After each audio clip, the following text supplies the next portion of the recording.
Picture a road at dusk, one of the great stone roads the Romans laid across the world, straight as a spear and just as unforgiving, and picture the dust of it settling on the sandals of a farmer walking home to a village he cannot afford to keep. He has just paid his tax.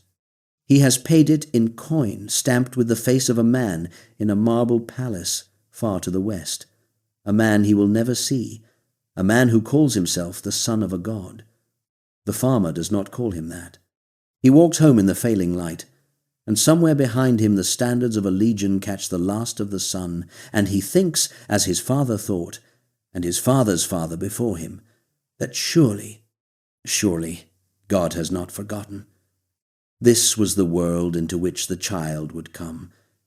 It was tired, it was angry, it was waiting, and it had been waiting a very long time. To understand how heavy that waiting had grown, you have to understand who was standing on the neck of Judea and how they came to be there. For centuries the people of Israel had been passed from empire to empire, like a coin no one wished to keep but no one wished to lose. The Babylonians had come and carried the best of them off in chains. The Persians had let them return and rebuild. The Greeks had come with their gods and their gymnasiums and their contempt, and for one brief and shining generation, a family of priests called the Maccabees had risen up and thrown them out and won a freedom that felt, for a little while, like the answer to every prayer. It did not last. Freedom rarely does.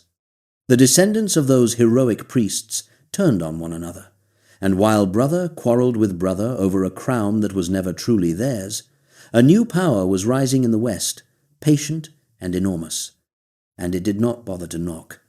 In the year 63 before the birth of Christ, the Roman general Pompey marched into Jerusalem, and he did a thing that no conqueror had dared before.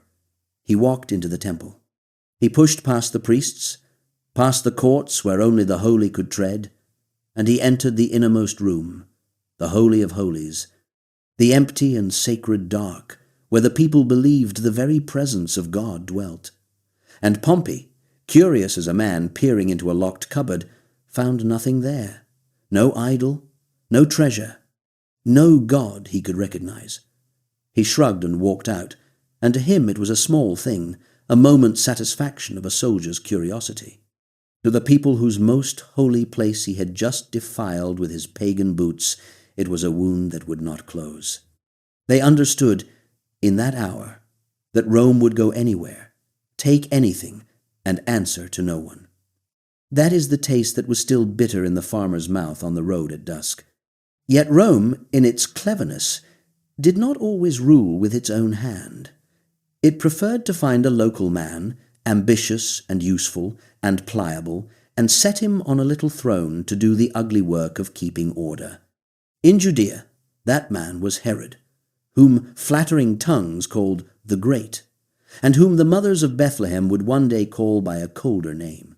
Herod was not truly a Jew in the eyes of the people he ruled.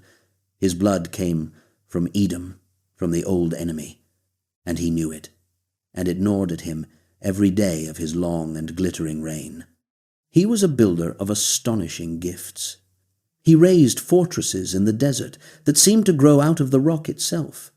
He built a whole harbor city from nothing and named it for his Roman master. And above all, in the crowning act of his life, he tore down the tired old temple in Jerusalem and raised in its place a structure so vast and so blindingly beautiful that travelers said you could not look at its white and golden face in the noon sun without shielding your eyes. He gave the people the most magnificent house of worship in the known world, and they hated him anyway, because they knew what he was underneath the marble. For Herod was a man devoured by fear, and fear made him a butcher. He saw plots in every shadow and rivals in every cradle. He had a wife whom he loved, with a violence close to madness, a woman named Mariamne of the old royal line, and when the poison of his suspicion finally overcame the poison of his love, he had her killed, and then mourned her so wildly that his own household feared for his mind. He murdered her grandfather. He murdered her mother. He murdered, in the slow, grinding years of his decline, 3 of his own sons, strangling the last of them only days before his own death, so that a wit in Rome remarked it was safer to be Herod's pig than Herod's boy. This was the king sitting on the throne of Judea as the appointed hour drew near, an old man rotting from the inside, terrified of the future. Willing to drown a kingdom in blood, to keep a crown he could not take with him into the grave. Remember him. His fear will matter more than he could ever have guessed. Beneath the crushing weight of Rome above and Herod between, the people themselves were far from one mind about how a faithful person ought to live, or what deliverance would even look like when it came. They had split, over the long, weary years, into camps that watched one another almost as warily as they watched the legions. There were the Pharisees, and these are the ones most people picture, though the picture is often unkind. They were not the villains of caricature, but earnest men, teachers and craftsmen and shopkeepers, who believed that if the whole nation could only keep the law of God perfectly, in every small and daily detail, then God would surely honor that faithfulness and send the deliverer at last. They believed in a life beyond the grave, in angels, in a resurrection of the dead. They were the party of the common people and the village synagogue, and their zeal for holiness could curdle, in the worst of them, into a suffocating pride. But their hunger for God was real.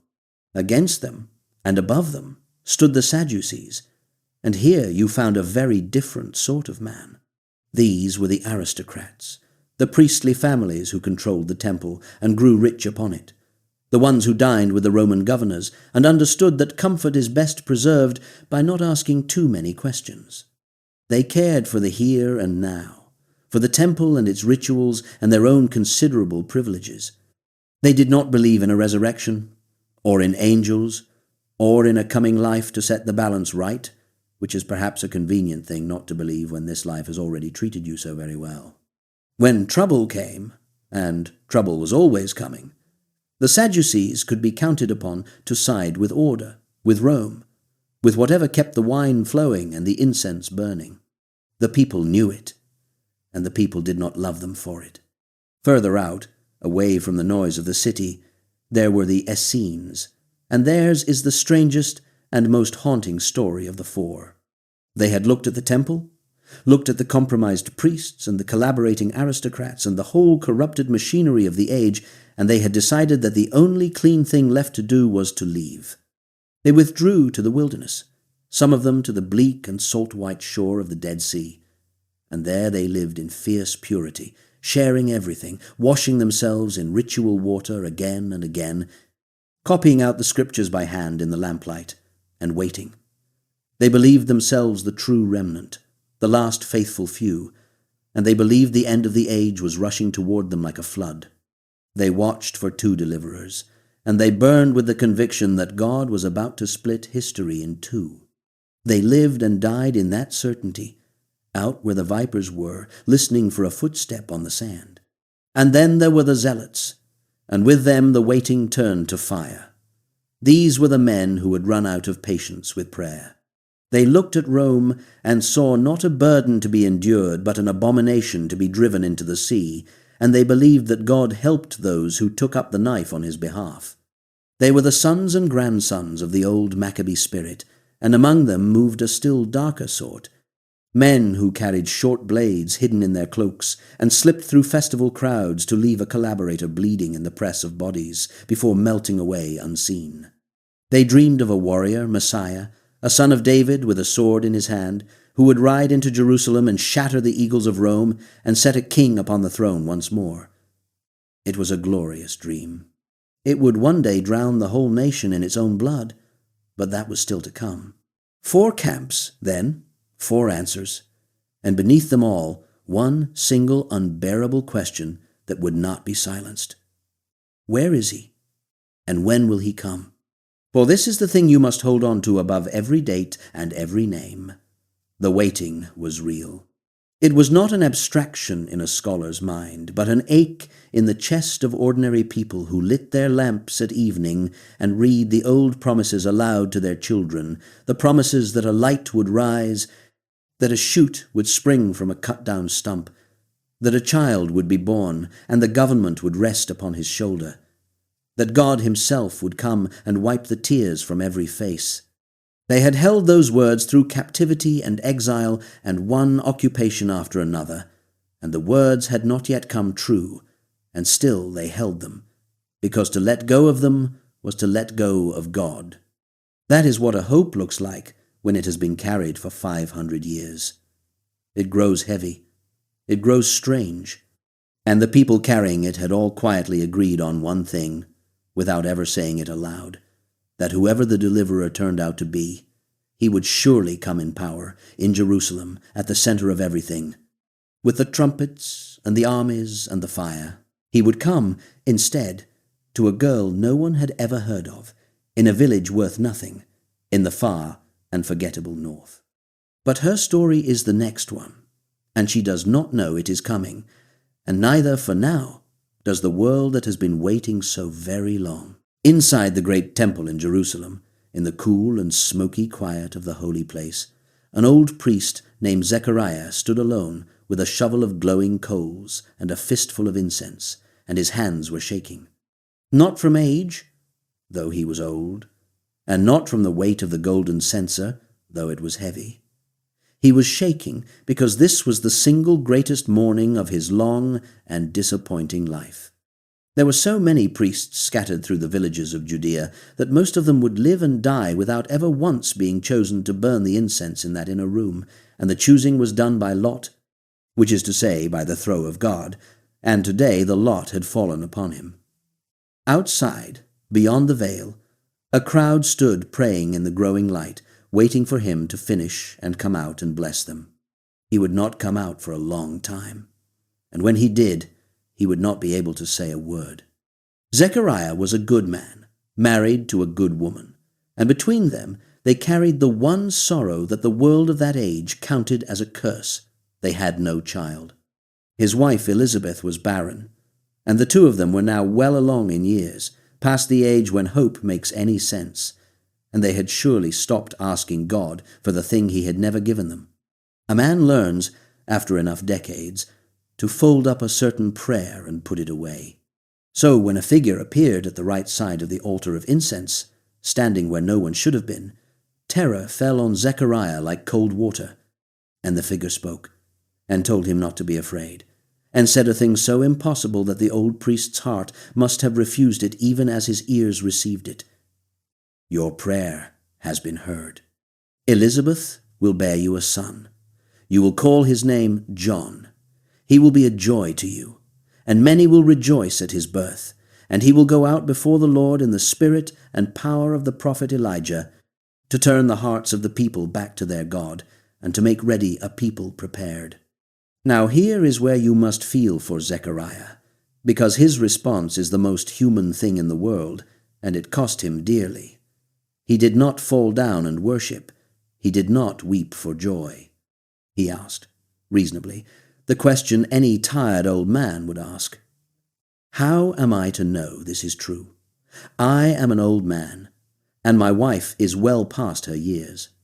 It is the doubt of a person who has been disappointed so many times that belief itself has begun to feel like a risk he can no longer afford. And the shining figure answered him with a name that landed like a thunderclap. I am Gabriel, who stands in the very presence of God, and I was sent to speak to you and bring you this good news. And because you did not believe my words, which will come true in their season, you will be silent, unable to speak, until the day these things happen. Zechariah walked out into the daylight, with the incense still sweet on his robes, and the blessing dead in his throat. And he made signs with his hands to the waiting crowd, and they understood that he had seen something in there that had struck him dumb. He went home to Elizabeth in silence, and in silence she conceived, and for 5 months she hid herself away, cradling in her body the thing she had stopped believing was possible, saying to herself that the Lord had at last taken away her shame. Then, in the 6th month of that hidden joy, while Elizabeth grew round and quiet in the hill country, the same messenger who had struck the old priest silent was sent north, far from the temple and its incense and its crowds, to a place that hardly anyone in the great world would have troubled to name. He went to Nazareth, a small and unremarkable village in Galilee, the kind of town that better places made jokes about, and he went to a girl. She was young, likely no more than a teenager by our reckoning, betrothed but not yet married to a carpenter named Joseph, who came from the ancient royal line of David, though he swung a hammer for his bread.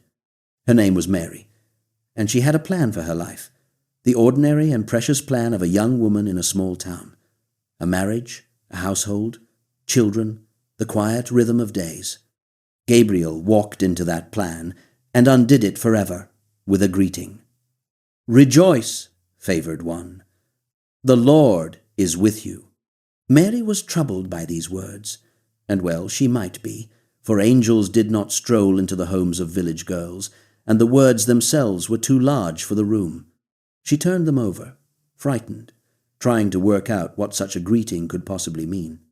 And the messenger said to her the thing he had said to the old priest, the thing heaven seems always to say to terrified people, which is, "Do not be afraid. You have found favor with God. Listen. You will conceive in your womb and give birth to a son, and you will call his name Jesus.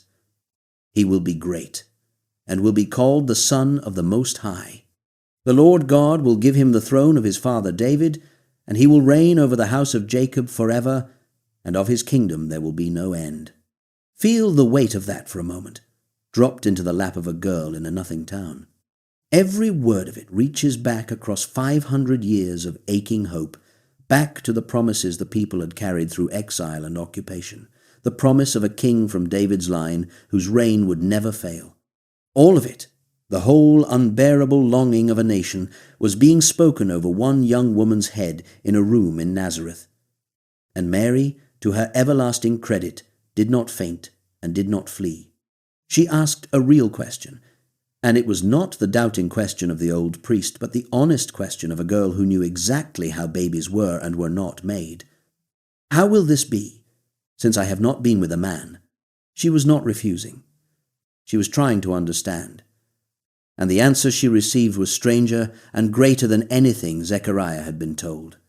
"The Holy Spirit will come upon you," Gabriel said, "and the power of the Most High will overshadow you, and so the Holy Child to be born will be called the Son of God." And as if to steady her with a sign she could go and touch with her own hands, he added this, "Your relative Elizabeth, the one they all called barren, is 6 months along with a child of her own in her old age." For nothing spoken by God will ever be impossible. What Mary said next is one of the bravest sentences a human being has ever spoken, and she said it knowing full well what it might cost her. In her world, a girl found to be with child before her marriage could be cast out, shamed, in the harshest reading of the law, even stoned. She was risking her betrothal, her reputation, and possibly her life, and she said yes anyway. "Behold," she answered, "I am the servant of the Lord. Let it be to me according to your word." And the messenger left her, and she was alone in the quiet house with a secret that would either be the salvation of the world or the ruin of her small, ordinary life, and for the moment she had no way at all to tell which. There was one more person whose plan this word would shatter, and he did not receive an angel first. He received only the news, in the way such news travels, and it broke his heart. Joseph, the carpenter, the man betrothed to Mary, learned that the girl he was pledged to marry was expecting a child that was not his. Sit with what that meant for him. Betrothal in that time was no loose engagement to be shrugged off. It was a binding covenant, and to be released from it required a formal act of divorce. Joseph believed, because what else could he believe, that Mary had been unfaithful, and everything he had hoped for with her collapsed in a single afternoon. He was a just man, the record says, and a kind one, and here is where his goodness shows itself. He had every legal right to expose her, to drag her shame into the open and let the village do its worst. He chose not to. He resolved instead to end the marriage quietly, privately, to spare her the public disgrace even as his own heart was breaking, and to bear the confusion and the grief alone. That is the measure of the man God had chosen to raise his son. But while Joseph turned this bitter thing over in his mind, sleep took him, and in his sleep the messenger came at last. "Joseph, son of David," the angel said, "do not be afraid to take Mary home as your wife, because the child conceived in her is from the Holy Spirit. She will give birth to a son, and you are to give him the name Jesus, which means the Lord saves, because he will save his people from their sins." Joseph woke, and he did not argue, and he did not delay. He took Mary into his home as his wife, and he shielded her, and he waited, guarding her and the child within her, asking nothing for himself. A quiet carpenter who chose faith over his own wounded pride, and by that choice stepped into a story far larger than the little shop where he made his yokes and door frames. As for Mary, in the wake of a promise too enormous to hold alone, she did the wisest thing a frightened young woman could do. She went to find the one other person on earth who might believe her. She rose and hurried into the hill country of Judea, to the home of Zechariah and Elizabeth, and she walked in and called out her greeting. And the moment Elizabeth heard Mary's voice, the child in her own womb, the one who would grow up to be John and cry out in the wilderness, leaped inside her as if in recognition, as if the two unborn cousins already knew what the grown world had not yet grasped. Elizabeth was filled with the Holy Spirit, and she cried out with a great voice, "Blessed are you among women, and blessed is the child you will bear. And why am I so favored that the mother of my Lord should come to me?" Two women, one old and one young, both carrying impossible children, both caught up in a plan they never asked for, stood together in that house and understood, and for one shining moment neither of them was afraid.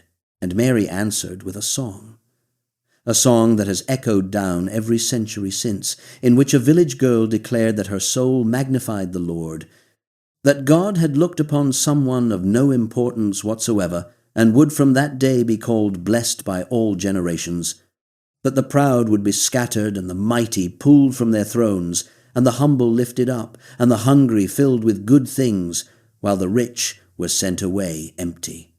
It was the song of a nobody who had just been handed everything, and it was, quietly, a warning to every powerful man on earth.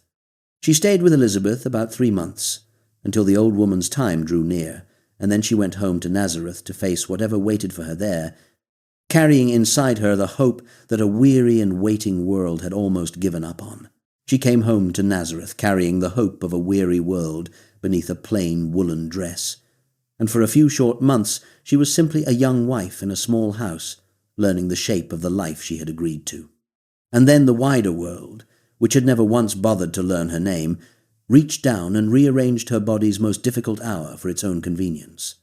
Far away in the west, the Emperor Caesar Augustus, master of more land than any man alive, decided that he wished to count his subjects the way a wealthy man counts his cattle, so that every one of them could be taxed with proper thoroughness. A single word from that gilded room set the whole empire moving, and among the countless people jolted onto the roads by it were a carpenter and his wife, who was by now very heavily pregnant, and who had the worst possible timing for a journey of 80 or 90 miles over hard country. They went because the counting required a man to be registered in the town of his ancestors, and Joseph's ancestor was David, the shepherd boy who had become the great king of Israel 1,000 years before.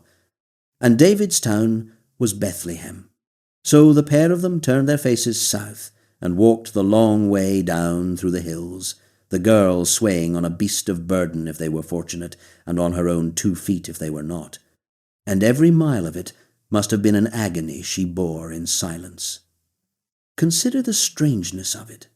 The prophets had said, long before any of them drew breath, that the ruler of Israel would come out of Bethlehem, that small and unremarkable place, and here was the whole apparatus of the greatest empire on earth, the census and the taxes and the will of the emperor himself, unknowingly bending its enormous weight to the single purpose of getting one pregnant teenager to the right village at the right time.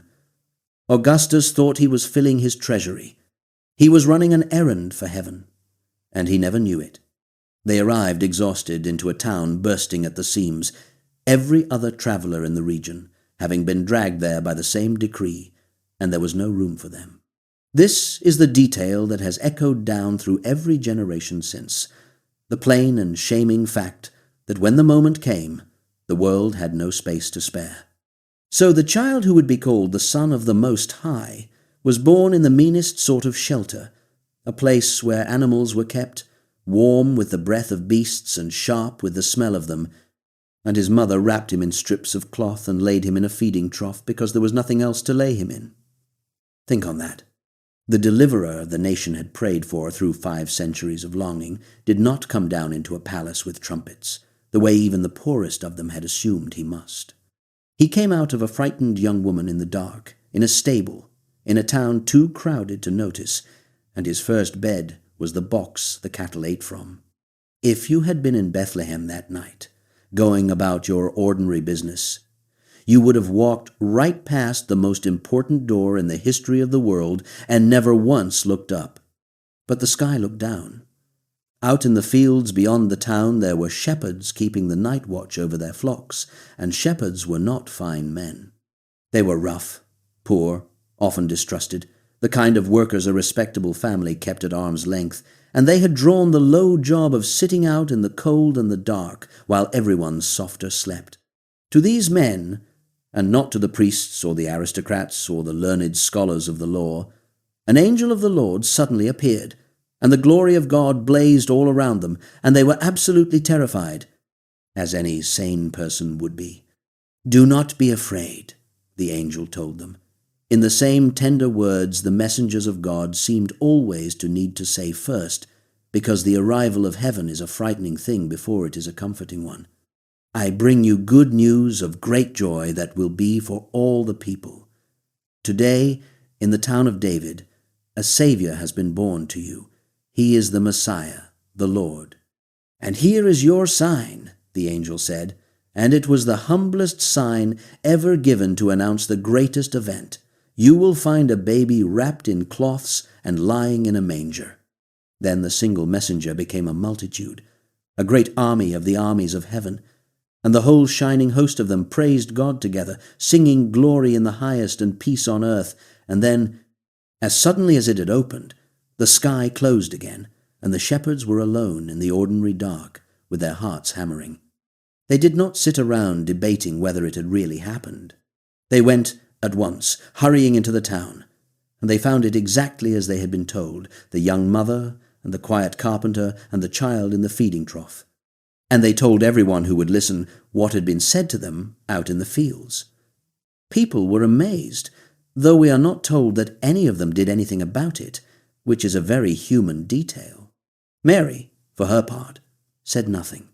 She gathered up every word and every strange event of that night and held them close inside herself, turning them over and over in the years to come, a mother storing up mysteries she could not yet understand. And the shepherds went back to their flocks, praising God, the only witnesses to the birth of a king, a handful of the lowest men in the land, chosen to be the first to know. When the child was 8 days old, he was named, as the angel had commanded. And when the days of his mother's purification were completed, the little family carried him up to the great temple in Jerusalem to present him before the Lord, a poor family's offering of 2 birds in their hands because they could not afford a lamb. And in that vast and crowded place, among the thousands of pilgrims and the smoke and the noise, an old man named Simeon came looking for them, because he had been promised something, and he had waited his whole long life to see it. Simeon was a righteous and devout man, and the Spirit of God had told him that he would not taste death until he had seen the promised deliverer with his own eyes. He had grown old on that promise, and now, moved by the Spirit, he came into the temple courts at the exact hour this obscure young couple arrived with their firstborn, and he took the infant up into his ancient arms, and he wept, and he said that now he could depart in peace, for his eyes had finally seen the salvation God was preparing in the sight of all peoples, a light to the Gentiles and the glory of Israel. Joseph and Mary stood there marveling at the words spoken over their son by a stranger. And then Simeon turned to the young mother and said a harder thing, a thing that must have chilled her even as she held her newborn close. This child, he told her, was destined to cause the falling and rising of many, to be a sign that people would speak against, so that the thoughts of many hearts would be laid bare. And a sword, he said gently, will pierce your own soul too. He gave the joy and the grief together, in the same breath, because they were always going to come together, and there was no kindness in hiding it from her. There was another waiting there, an old prophetess named Anna, widowed after only 7 years of marriage and left alone for the whole of her long life since, a woman of well over 80 years who never left the temple but worshipped there night and day with fasting and prayer. She came up at that very moment, and she too recognized the child, and she gave thanks to God, and she began to speak about him to everyone who was looking for the redemption of Jerusalem. 2 elderly souls at the very end of their lives, a man ready to die and a woman who had outlived everyone she loved, were given the sight of the beginning of everything, and they knew it, and it was enough for them. Then the family, their duty done, went quietly on their way, and the child grew. The story might have stayed hidden in that gentle obscurity, but the light of him had already been noticed by watchers far to the east, in lands beyond the empire's edge, men of learning who studied the heavens and read the movements of the stars for the meanings they believed were written there. Somewhere out in the deserts of the east, these wise men saw a star they had never seen before, a new light rising in the sky, and they read it as the sign of the birth of a king of the Jews. And they were so certain of it that they packed their treasures and set out on a journey of many hundreds of miles to find him and bow down before him. It was a magnificent and slightly reckless thing to do, to cross the world on the strength of a star, and it led them, naturally enough, to the place where a king ought to be, which is a palace, in a capital, in Jerusalem. They walked into the city and began asking, quite openly, where they might find the one who had been born King of the Jews, for they had seen his star and had come to worship him. It was an innocent question. It was also, in that city, at that moment, with the particular old man who sat on the throne, very nearly the most dangerous question anyone could have asked. For the man who wore the crown in Jerusalem had spent a lifetime murdering everyone he suspected of wanting it, and word soon reached him that foreign strangers were wandering his capital, asking after a newborn king who was not his son. Herod was disturbed, the account says, and all Jerusalem with him, because the whole city knew what that man did when he felt his throne threatened. He called for the chief priests and the teachers of the law, and demanded to know where this Messiah was supposed to be born, and they told him plainly, out of the old prophecy, that it would be Bethlehem. Then Herod called the wise men to him in secret, and he lied to their faces. He asked them the exact time the star had appeared, and he sent them off to Bethlehem with a smile and a soft request that broke no bones and drew no blood, and yet was full of murder underneath. "Go and search carefully for the child," he said, "and when you have found him, bring me word, so that I too may go and worship him." He had no intention of worshipping anyone. The strangers went on to Bethlehem, and the star they had followed across the world went ahead of them and stopped over the place where the child was, and they were overjoyed.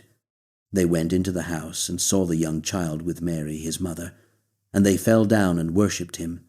And they opened their treasures and laid before this toddler in a peasant home their gifts of gold and frankincense and myrrh, gifts fit for a king and a priest, and, though they surely did not understand it, for a burial.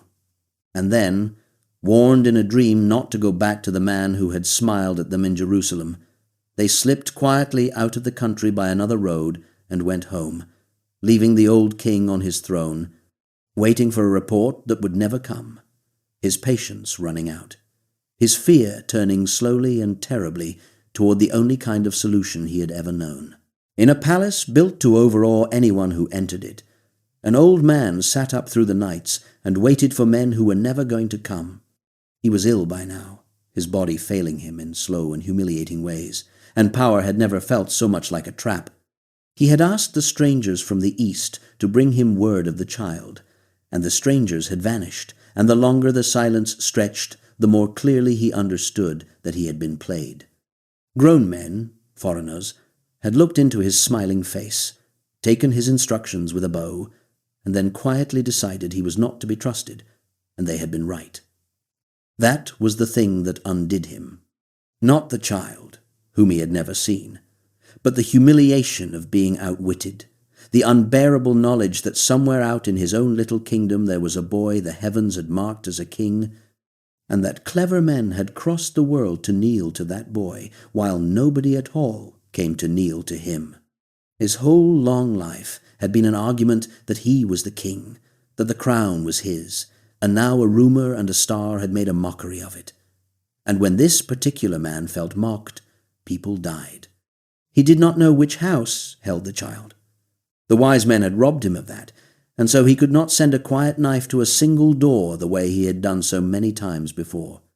What he did instead is the reason his name has never been washed clean and never will be. He worked out from the strangers the time the star had first appeared, and he did the cold arithmetic of a frightened tyrant, and then he gave the order. Every boy in Bethlehem and the whole district around it, every male child 2 years old and under, was to be killed. He would drown the threat in blood too wide to slip through. He would murder a generation of a village to be certain of one infant, because to a man who had already killed his own sons, the children of strangers were nothing at all. Bethlehem was a small place. These were not great numbers, as history counts its slaughters, and perhaps that is exactly why the world has never let it go, because the smallness of it is the horror of it. Soldiers came down the same roads the shepherds had walked in wonder, and they went house to house, and they did what they had been sent to do. There is no gentle way to tell this, and it would be a lie to try. Mothers who had rocked their sons to sleep the night before woke to find armed men in their doorways, and the crying that rose over Bethlehem that day was the oldest and worst sound in the world, the sound of parents who cannot save their children. An old grief settled over that country, the grief that the poets of Israel had always known would come again, Rachel weeping for her children and refusing to be comforted because they were no more. A king who was terrified of losing a throne he could not keep past his own fast-approaching death had reached out and torn the future out of dozens of families to buy himself a little more time on a chair. And the cruelest part, the part that turns the stomach even now, is that it did not even work. The one child he was hunting was already gone, for while Herod was giving his terrible order, a warning had come in the night to the carpenter. An angel of the Lord appeared to Joseph in a dream and told him to get up, take the child and his mother, and flee to Egypt, and to stay there until he was told otherwise, because Herod was going to search for the child to kill him. And Joseph, who by now had learned that when the messengers of God spoke to him in his sleep he had better move, got up in the dark and did exactly that. There was no time to plan, and no time to gather much of anything. A young family slipped out of Bethlehem by night, the mother holding her infant close against the cold, the father leading them south and west toward the border, fugitives now, running for the child's life along the edges of the empire's roads. They were carrying the salvation of the world in their arms, and they were running from a soldier's blade, and they had nowhere to go but the one place their people had always gone when the land of promise turned deadly. They went down into Egypt. There is a deep and quiet echo in that, and it is worth pausing on. Long ages before, the whole family of Israel had gone down into Egypt to escape a famine, and had come up out of it, a nation, led by the hand of God through the sea. Now the child who carried all their hope retraced that ancient path in reverse, a single hunted family going down into the same old refuge, so that in the fullness of time he too could be called up out of Egypt, gathering the whole story of his people into his own small life before he could even speak. They lived there, strangers in a foreign land, on the gifts the wise men had left them, that gold and those costly spices turning out to be not merely gestures of honor, but the very provision that kept a refugee family fed and sheltered in exile. The treasures given by men who followed a star became grocery money for a carpenter on the run. Heaven it seems, thinks ahead. Back in his palace, the old king was dying, and he was determined to make his death as bitter for everyone else as it was for him. His disease was a foul and agonizing one, and it ate at him for a long time, and it did nothing to soften him. Knowing that his people would not mourn his passing, knowing in fact that they would very likely celebrate the day he stopped breathing, he devised one final act of spite so monstrous that it belongs in no sane mind. He gave orders that a great many of the most distinguished men in the land be locked up, and he commanded that at the very hour of his own death they should all be executed, so that whether the nation wept for him or not, there would at least be weeping on the day he died. He wanted tears at his funeral, and he did not care whose they were or why they fell. That order, mercifully, was never carried out. When he finally died, the men were quietly released, and the country he had ruled for more than 30 years let out its breath. So passed a king who had built a temple so bright you could not look at it, and who is remembered instead for the children of one small town. He got his monuments. He got his marble. And the only story anyone tells about him is the one about a baby he could not kill. When the tyrant was safely in his grave, the angel came to Joseph again in Egypt and told him it was over, that those who had wanted the child dead were dead themselves, and that he could take his family and go home to the land of Israel.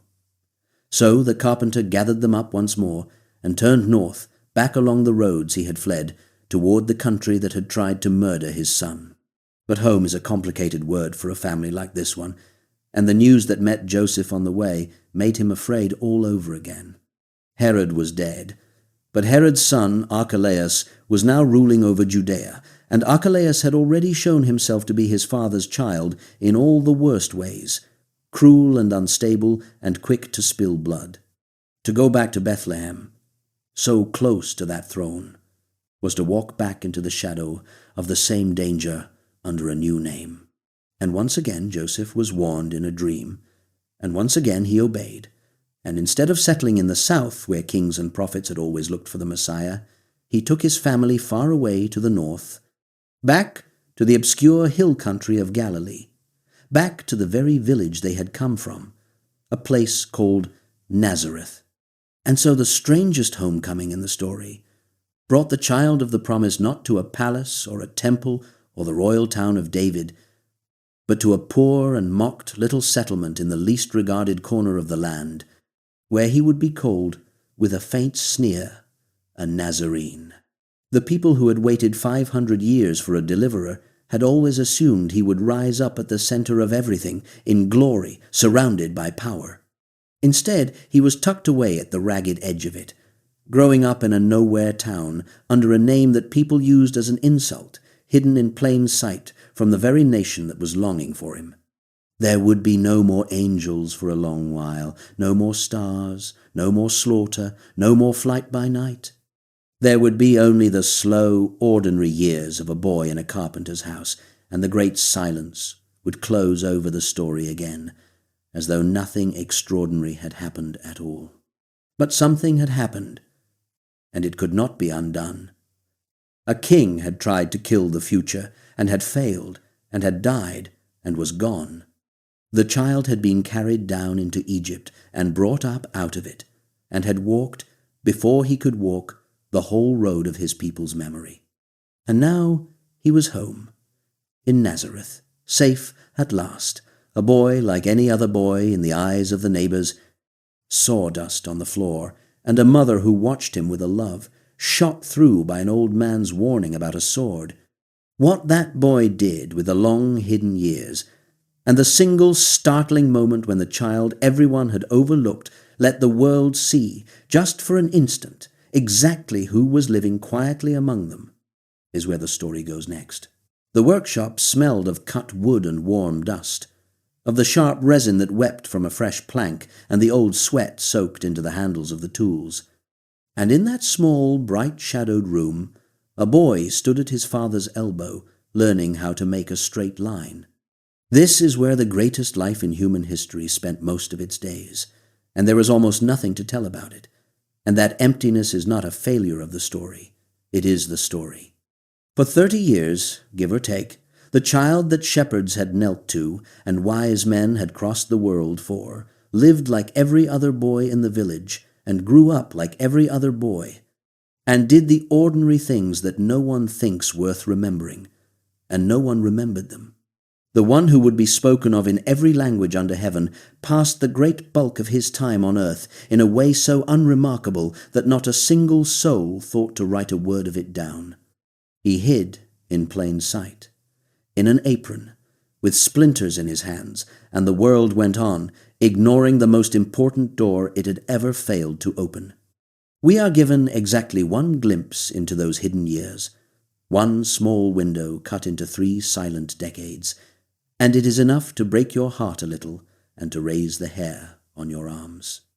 Every year the family went up to Jerusalem for the feast of the Passover, as devout families did, joining the great flowing crowds of pilgrims that streamed toward the city from every direction. And one year, when the boy was 12 years old, on the very edge of the age when a Jewish child begins to be counted as a man, they made that journey as they always had.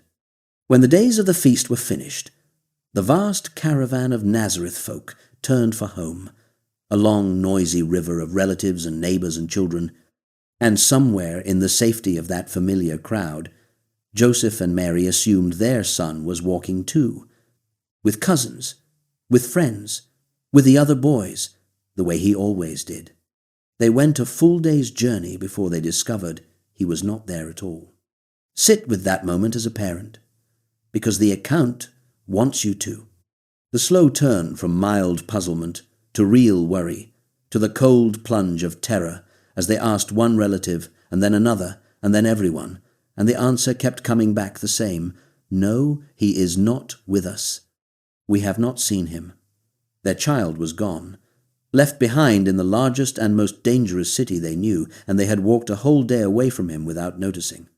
They turned around and went back, and then they searched for 3 days, 3 days of the worst fear a mother and father can know, threading through the packed streets and the markets and the temple courts of a city crammed with strangers, calling a name into a crowd that did not answer. And at the end of those 3 days they found him, and he was not lost, and he was not frightened, and he had not been in any trouble at all. He was sitting in the temple among the teachers of the law, the learned old men who had spent their whole lives inside the Scriptures, and he was listening to them and asking them questions, and everyone who heard him was astonished at his understanding and his answers. A boy of 12 was holding his own with the scholars, and doing it so naturally that it drew a crowd.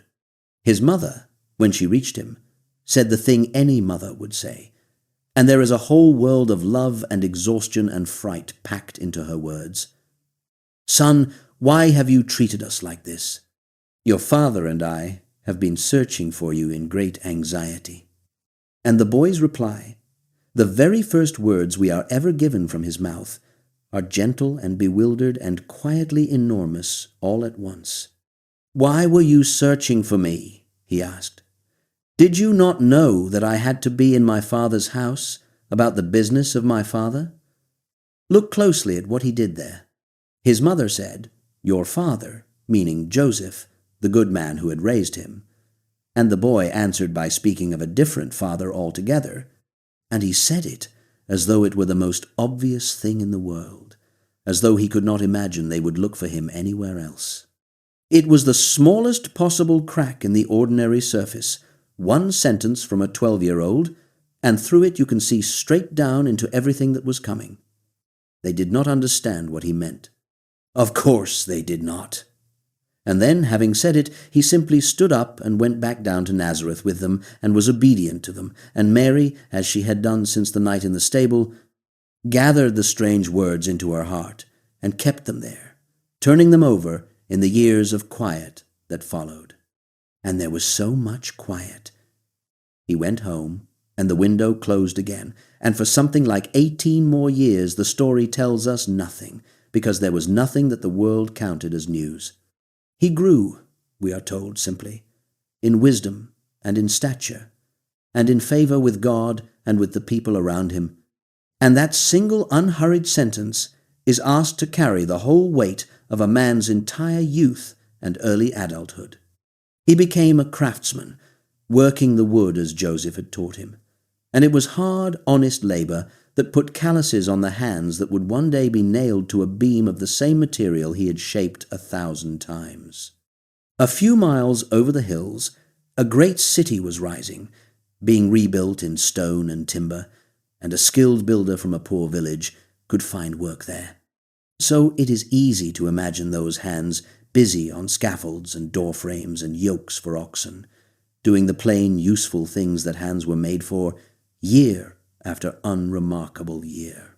Somewhere in that long silence, Joseph disappears from the story, and the way he disappears is its own quiet grief.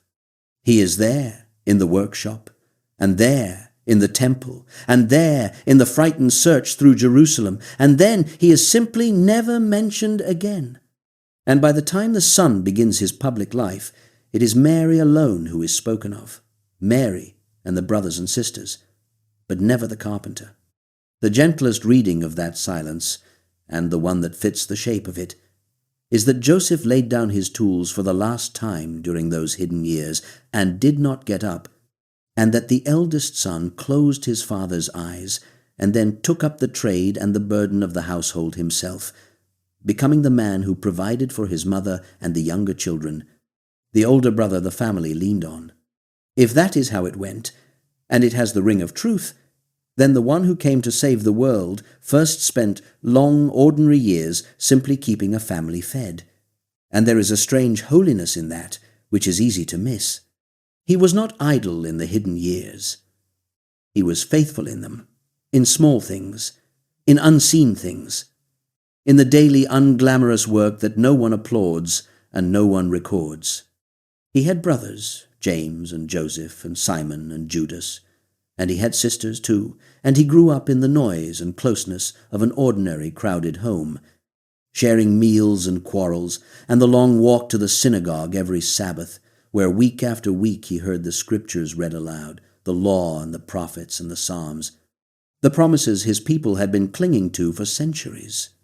He learned them the way any devout child learned them, by hearing them again and again until they lived inside him. And yet there was something in the way he held them, we can be sure, that was not like anyone else, something that had been there since he sat among the teachers at 12.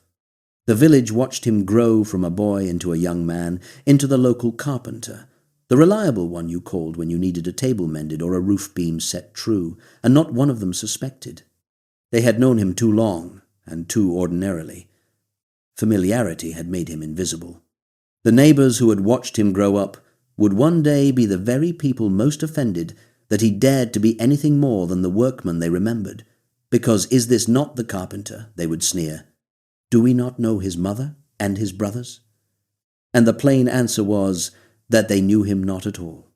And here is the mystery that the years no one wrote down leave hanging in the air, the question the silence itself keeps asking, why so long? Why would the deliverer, that a whole nation had ached and prayed and bled for, spend 9/10 of his time on earth doing nothing that anyone thought to preserve? Why the waiting, the planing of wood, the ordinary Sabbaths, the decades of obscurity, when there was a world dying to be saved?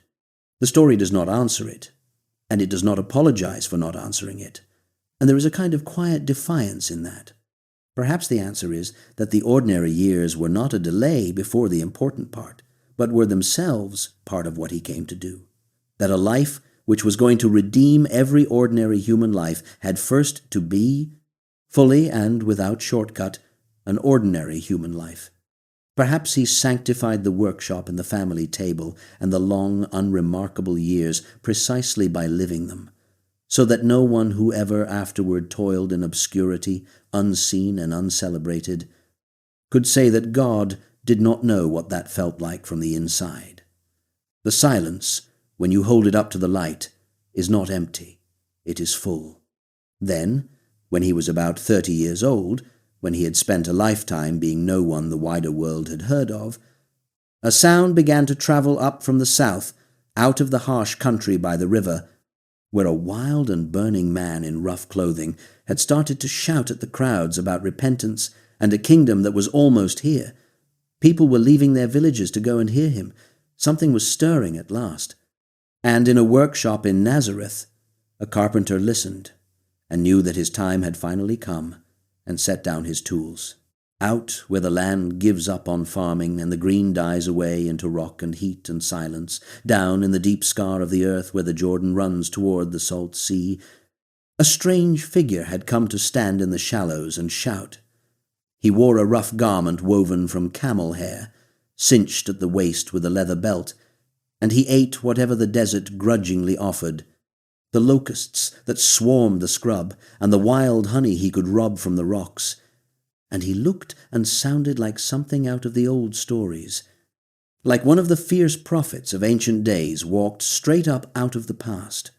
People were leaving their villages and their comfortable routines to trek out into that harsh emptiness just to hear him, which tells you how starved they were.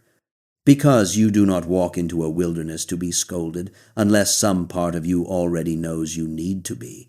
And this man scolded them magnificently. He was not a stranger to this story, though the crowds streaming out to him did not know it.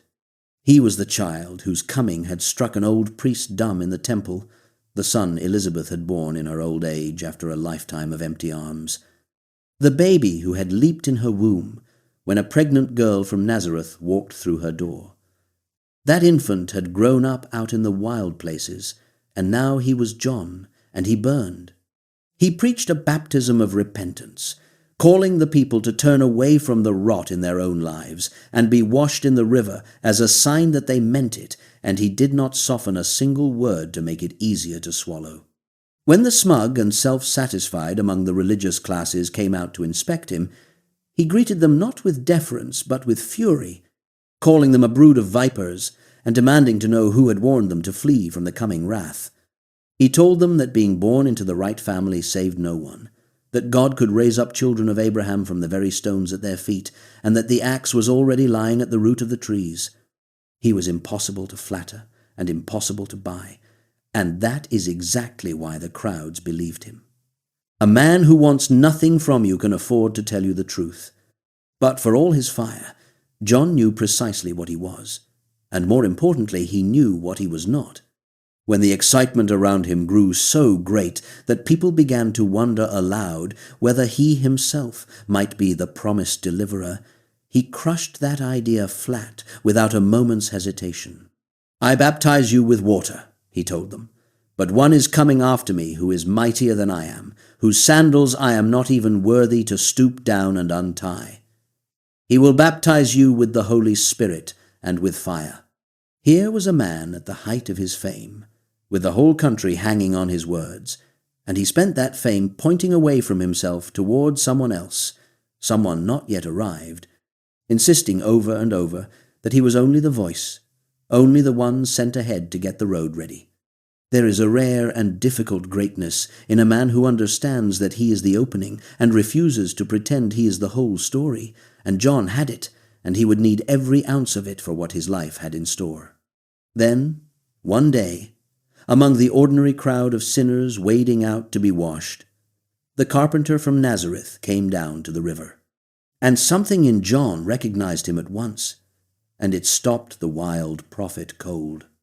Because John's whole message was about sin and the need to be cleansed of it, and here in front of him was the one man who had nothing to be cleansed of, the one who was supposed to do the cleansing, asking to be baptized like everyone else. John tried to refuse. "I need to be baptized by you," he protested, "and yet you come to me?" It was the right instinct, and it was completely understandable, and Jesus gently overruled it. "Let it be so now," he said, "for it is fitting that we should fulfill all righteousness." He would not stand above the people he had come to rescue. He would step down into the water with them, take his place in the long line of the broken and the guilty, and begin his public life not by lifting himself over the crowd, but by joining it, right there in the muddy river with the tax collectors and the soldiers and the ordinary desperate folk. So John baptized him. And when Jesus came up out of the water, The story opens all at once into wonder. The heavens tore open above him, and the Spirit of God came down and settled on him in a form gentle as a dove, and a voice spoke out of the sky itself, a voice that everything in the man had been waiting 30 silent years to hear. "This is my beloved Son," it said, "in whom I am well pleased."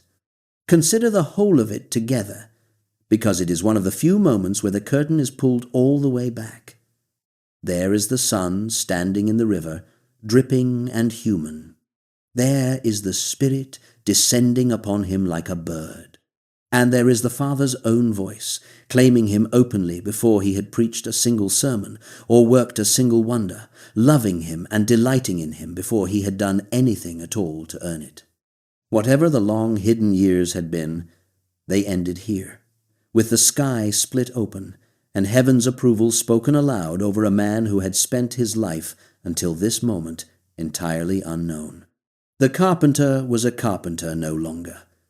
He had been named from heaven, and everything was about to begin. But not the way you might expect. You would think that after a voice from the sky, the next scene would be triumph, a great sermon, a gathering of thousands. Instead, the very same Spirit that had come down so gently now drove him straight out into the desert, into the dry and brutal wilderness, to be alone and to be tested. He went out there, and he fasted for 40 days and 40 nights, eating nothing, until his body was hollowed out with hunger, and he was as weak and as vulnerable as a human being can be. And it was precisely at that lowest point, when he was starving and exhausted and utterly alone, that the tempter came to him. This is the way temptation has always worked. It does not come when we are strong and full and surrounded by friends. It comes in the desert, at the end of our strength, when we are most hungry and least able to resist, and it comes offering exactly the thing we cannot stop thinking about. The first offer was aimed straight at his hunger. "If you are the Son of God," the tempter said, prickling at that word son that the sky had just spoken, "then tell these stones to become bread." It was such a small thing to ask. He had the power. He was famished. Who would be harmed if a hungry man fed himself? But Jesus would not use what he was for his own comfort, would not let his appetite give the orders, and he answered out of the old Scriptures that a person does not live on bread alone, but on every word that comes from the mouth of God. The second offer was subtler and sharper. The tempter took him up to the highest point of the great temple in Jerusalem and dared him to throw himself down. And this time the tempter came armed with Scripture of his own, quoting the promise that God would command his angels to catch him so that he would not so much as strike his foot against a stone. "Prove it," the offer whispered. "Force God's hand. Make a spectacle. Turn faith into a stunt." And Jesus answered that a person must not put the Lord God to the test, refusing to demand a miracle simply to reassure himself of what he already trusted. The third offer dropped all disguise. The tempter took him up to a very high place and showed him all the kingdoms of the world, and their glory spread out beneath him, every crown and every throne and every gleaming city, and he made the most brazen proposal of all. "All of this I will give you," he said, "if you will only fall down and worship me." There it was, laid bare. The whole world, every kingdom the zealots dreamed of seizing, and every people the prophets promised would one day be gathered in, offered up on a plate with no cross and no suffering and no long, hard road, offered as a shortcut, if only he would bow to the wrong master for one moment. And this was the true test hidden underneath all three, because he could in fact have the world. That was exactly what he had come for. The only question was how. Would he take it the easy way, the corrupt way, the way that skipped the agony? "Away with you," he said, and there is thunder under the words, "You shall worship the Lord your God and serve him only." He would take the world, but he would take it the long way, the costly way, the way that led through everything the tempter was offering to help him avoid. Then the tempter left him, defeated for now, though not for good, and angels came and cared for the starving man in the desert. He came back out of that wilderness the same person the sky had named, but tempered now, tested and proven, having stared down every shortcut and chosen the hard road with his eyes open. He knew what he had refused. He knew that the crown he wanted was going to cost him a cross, and he had already, out there among the rocks, agreed to pay it. All that remained was to begin gathering the handful of unlikely people who would walk that road beside him, ordinary working men who had no idea, as they hauled their nets in the grey morning light, that a stranger was about to walk down to the water's edge and change the entire course of their lives with two plain words. The lake lay flat and grey under the early light, and the men working its edge were tired in the particular way of people who have laboured all night for nothing. Fishing was their trade and their inheritance. Hard and unglamorous work with calloused hands and aching backs. And on this morning the water had given them nothing at all.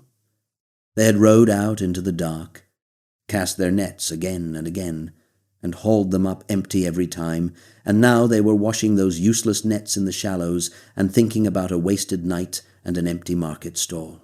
These were not important men. They were not scholars or priests or leaders of anything, just working people from the fishing towns around the Sea of Galilee, the kind of men the wider world uses and overlooks and never thinks about again. And it was these men, of all the people he might have chosen, that the carpenter from Nazareth walked down to the water to call. Among them were two brothers, Simon and Andrew, and two more, James and John, the sons of a fisherman named Zebedee. Jesus climbed into Simon's boat and, after teaching the crowd from a little way offshore, told the exhausted fisherman to push out into the deep water and let down his nets once more. Simon, who knew fish and knew that you do not catch them in the heat of the morning after a barren night, said what any professional would say, that they had worked hard all night and taken nothing. And then he did the thing that changed his life. "Because you say so," he added, "I will let down the nets." And when he did, the catch was so enormous that the nets began to tear, and the boats began to sink under the weight of it, fish beyond anything these men had ever seen. And Simon understood in a rush of terror that he was in the presence of something holy, and that he had no business being near it. He fell down at Jesus' knees and begged him to go away, saying, "Depart from me, for I am a sinful man." It is one of the truest reactions in the whole story. The nearer people came to real goodness, the more clearly they saw their own smallness, and only the proud ever felt comfortable in that presence. Jesus did not go away. "Do not be afraid," he told the trembling fisherman. "From now on you will catch men." Then he looked at these ordinary working brothers and spoke the two plain words that would echo down every century that followed. "Follow me." And they did. They left the boats, the nets, the miraculous catch itself lying there on the shore, and James and John walked away from their own father sitting in the boat with the hired men. And they went after a man they barely knew toward a future they could not begin to imagine. There was no argument, no list of conditions, no request for time to think it over. He called, and they came, and everything they had known was behind them by the end of the morning. He would gather others too. He found a man named Philip, and called him with the same two words. And Philip, bursting with it, ran to find his friend Nathanael, and told him they had found the one the whole law and the prophets had promised, and that he was Jesus of Nazareth. Nathanael's reply is a small, sour gift to everyone who has ever come from an unfashionable place. "Can anything good," he asked flatly, "come out of Nazareth?" Philip did not argue with him. He simply said, "Come and see." And when Nathanael came, Jesus greeted him as a man wholly without deceit, and told him he had seen him sitting under a fig tree before Philip ever called him. And the doubter who had sneered at Nazareth was undone on the spot and confessed him as the Son of God. He came and saw, and that was enough. The first quiet display of what this man could do came not on a battlefield or in a temple, but at a village wedding, which tells you something about him that is easy to miss. In the town of Cana there was a marriage feast, and Jesus and his mother and his new followers were among the guests. And in the middle of the celebration, a small domestic catastrophe unfolded. The wine ran out. To us, that sounds like nothing. In that world, at a wedding, it was a humiliation the family would not live down for years, a failure of hospitality that would shadow the newlyweds and shame the household. Mary noticed the way mothers notice, and she came to her son and said simply, "They have no wine." His answer was almost a gentle protest, that this was not really their concern, and that his hour had not yet come. But Mary, who had been storing up the strange knowledge of who her son was since before he was born, did not argue. She just turned to the servants and gave them the only instruction that ever matters in this story. Do whatever he tells you. There were 6 large stone jars standing nearby, the kind used for the ceremonial washings, and Jesus told the servants to fill them to the brim with water, and they did, filling them with something like 120 gallons of plain water from the well. Then he told them to draw some out and take it to the man in charge of the feast, and the man tasted it. And it was wine, and not the cheap stuff either, but the finest wine of the whole celebration, so good that the master of the feast pulled the bridegroom aside and joked that everyone serves the best wine first and saves the poor wine for when the guests are too far gone to notice. But you have kept the best until now. The bridegroom had no idea what had happened. Most of the guests never knew.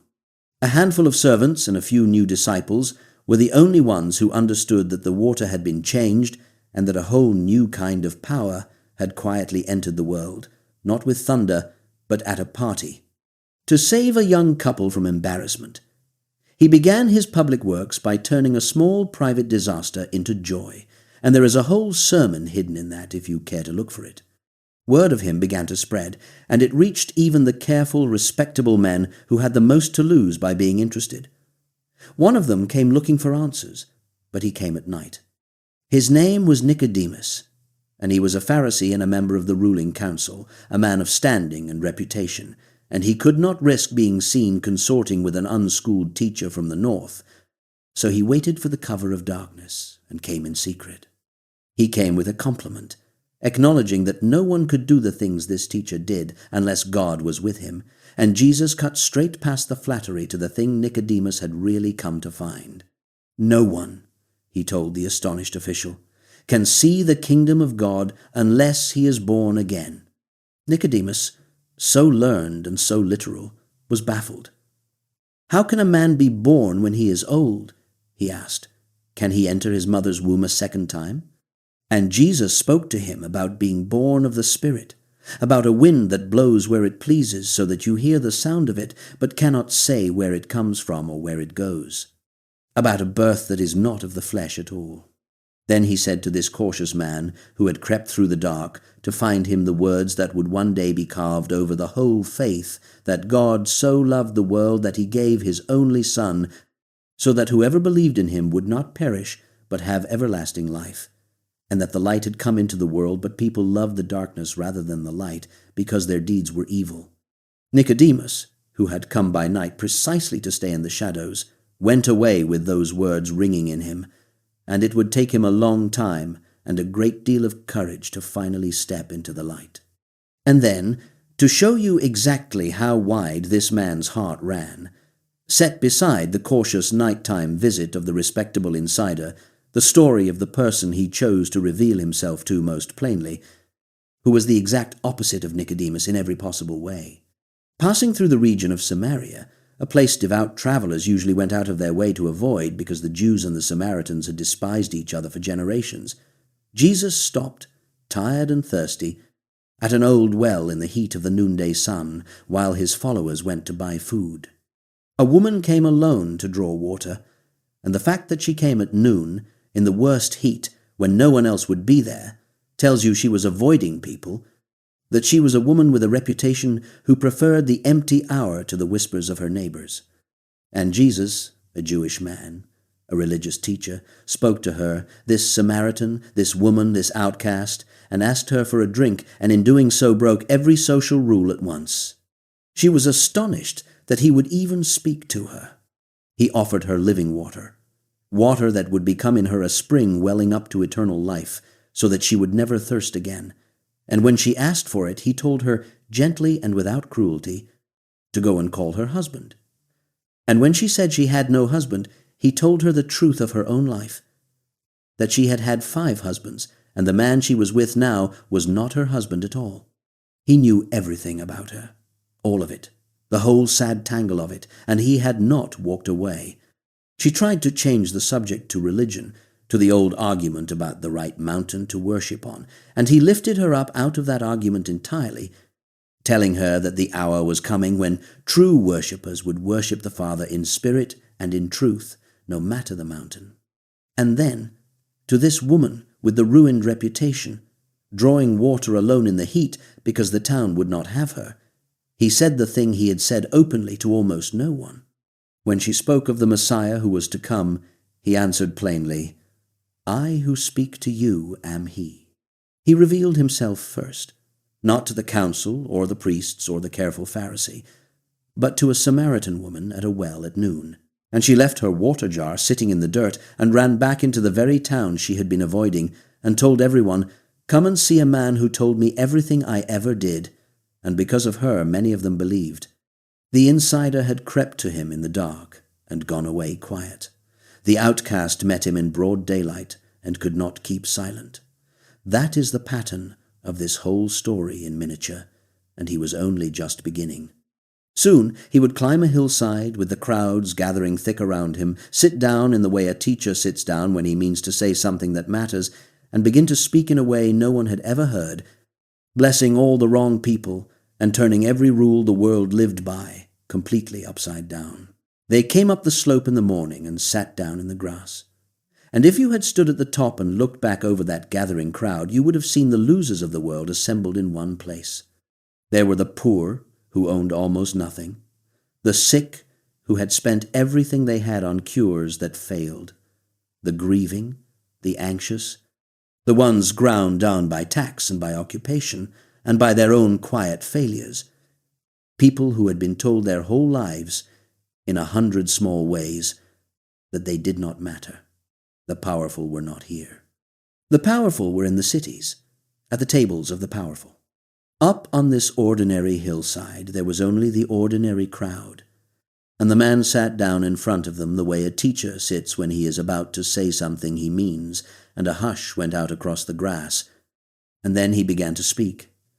And what he said turned the whole order of the world on its head so gently and so completely that people would still be reeling from it 2,000 years later. He did not open with a rule or a warning. He opened with a string of blessings, and every last one of them was aimed at exactly the wrong person. "Blessed are the poor in spirit," he said, "the ones who know they have nothing to bring, for the kingdom of heaven belongs to them. Blessed are those who mourn," the very people the world tells to cheer up and move on, for they will be comforted. "Blessed are the meek, the gentle ones, who never push to the front, for they will inherit the earth," which is a startling thing to promise the people least likely ever to seize it. "Blessed are those who hunger and thirst to see things put right. Blessed are the merciful. Blessed are the pure in heart. Blessed are the peacemakers in a world that has always handed its honors to the warriors. And blessed," he said, "are those who are hated and lied about and driven out for doing what is right, for their reward in heaven is great." Understand what was happening on that hillside. Every society keeps a scoreboard, and that scoreboard had always rewarded the rich, the strong, the victorious, the well-fed, and the well-connected. And here was a teacher calmly announcing that the scoreboard was upside down, that God's favor rested on precisely the people the world had written off, that the last were going to be first and the first last. To the crowd sitting in that grass, hearing themselves called blessed for the first time in their lives, it must have been like water in a desert. Then he told these nobodies who they were. "You are the salt of the earth," he said to the fishermen and the farmers and the beggars. "You are the light of the world." A city set on a hill cannot be hidden, and no one lights a lamp and then hides it under a basket. You set it up high so it gives light to everyone in the house. He was telling the least important people in the country that they were meant to season and preserve a rotting world and to shine into its darkness, that their small, ordinary lives were supposed to be visible, to make a difference, to be seen. It was an outrageous dignity to hand to such an audience, And he handed it to them without a trace of doubt. Then he took the law they had all grown up under, the ancient commandments they thought they understood, and he drove them down so much deeper that no one in the crowd could any longer feel safe and superior. "You have heard that it was said, 'Do not murder,'" he told them. "But I tell you that anyone who nurses contempt and rage against his brother is already guilty in his heart. You have heard it said, 'Do not commit adultery.' But I tell you that the man who looks at a woman to lust after her has already done the deed inside himself." He would not let them hide behind clean hands while their hearts were filthy.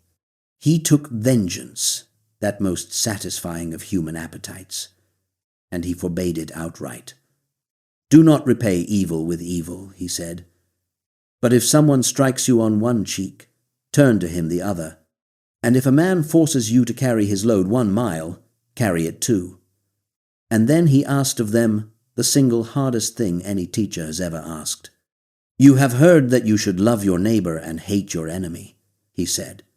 "But I tell you, love your enemies and pray for those who persecute you, so that you may be true children of your Father in heaven, who makes his sun rise on the evil and the good alike, and sends rain on the just and the unjust. Anyone can love the people who love them back," he pointed out. "Even the tax collectors and the pagans manage that." He was demanding a love with no edges, a love that reached out to the very people who wanted you dead, and he was demanding it as though it were the most natural thing in the world. He warned them, too, against the great temptation of religious people, which is to perform. "When you give to the poor," he said, "do not sound a trumpet to announce it the way the show-offs do in the streets to be admired. Give so quietly that your left hand does not know what your right hand is doing. When you pray, do not stand on the corners making a spectacle of your holiness. Go into a private room, shut the door, and pray to your Father who sees in secret. When you fast, do not put on a gloomy face so everyone can see how spiritual you are. Wash your face and let no one know." Over and over he pulled the mask off the religion of display and insisted that what mattered was the unseen heart, the thing done for God alone, with no audience at all. And then he taught them how to pray.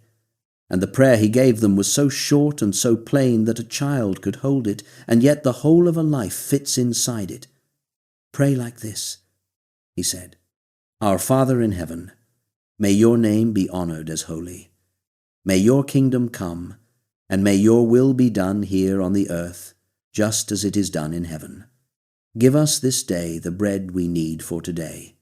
Forgive us the wrongs we have done, in the same measure that we forgive the ones who have wronged us. And do not let us be led into temptation, but rescue us from evil." Look at how much is packed into so little. It begins not with our wants, but with his name and his kingdom. It asks only for today's bread, not a storehouse for the future. It binds our forgiveness to our willingness to forgive others, which is a heavy and uncomfortable thing to say aloud, and it ends not with triumph, but with a plea for rescue. He gave the crowd a prayer they could carry in their pockets for the rest of their lives, and untold millions have. He knew what these people carried home with them at night, which was worry, the endless grinding anxiety of the poor over whether there would be enough. So he pointed them to the birds of the air, who neither plant nor harvest nor store up in barns, and yet are fed, and to the wild lilies of the field, who do not labor or spin, and yet are dressed in a splendor that outshone even King Solomon in all his glory. "If God clothes the grass of the field so beautifully," he asked, "grass that is here today and thrown into the oven tomorrow, will he not much more take care of you? Do not spend your lives consumed with worry over what you will eat and drink and wear," he told them, "for your Father knows you need these things. Seek first his kingdom and his righteousness, and all the rest will be added to you. Do not worry about tomorrow, for tomorrow will worry about itself. Each day has enough trouble of its own." It was not a promise that life would be easy. It was a command to stop letting fear of the future eat the present alive. He told them to stop appointing themselves judges of everyone around them. "Why do you stare at the speck of sawdust in your brother's eye," he asked, "and pay no attention to the great plank sticking out of your own? First take the plank out of your own eye, and then you will see clearly enough to help your brother with his speck."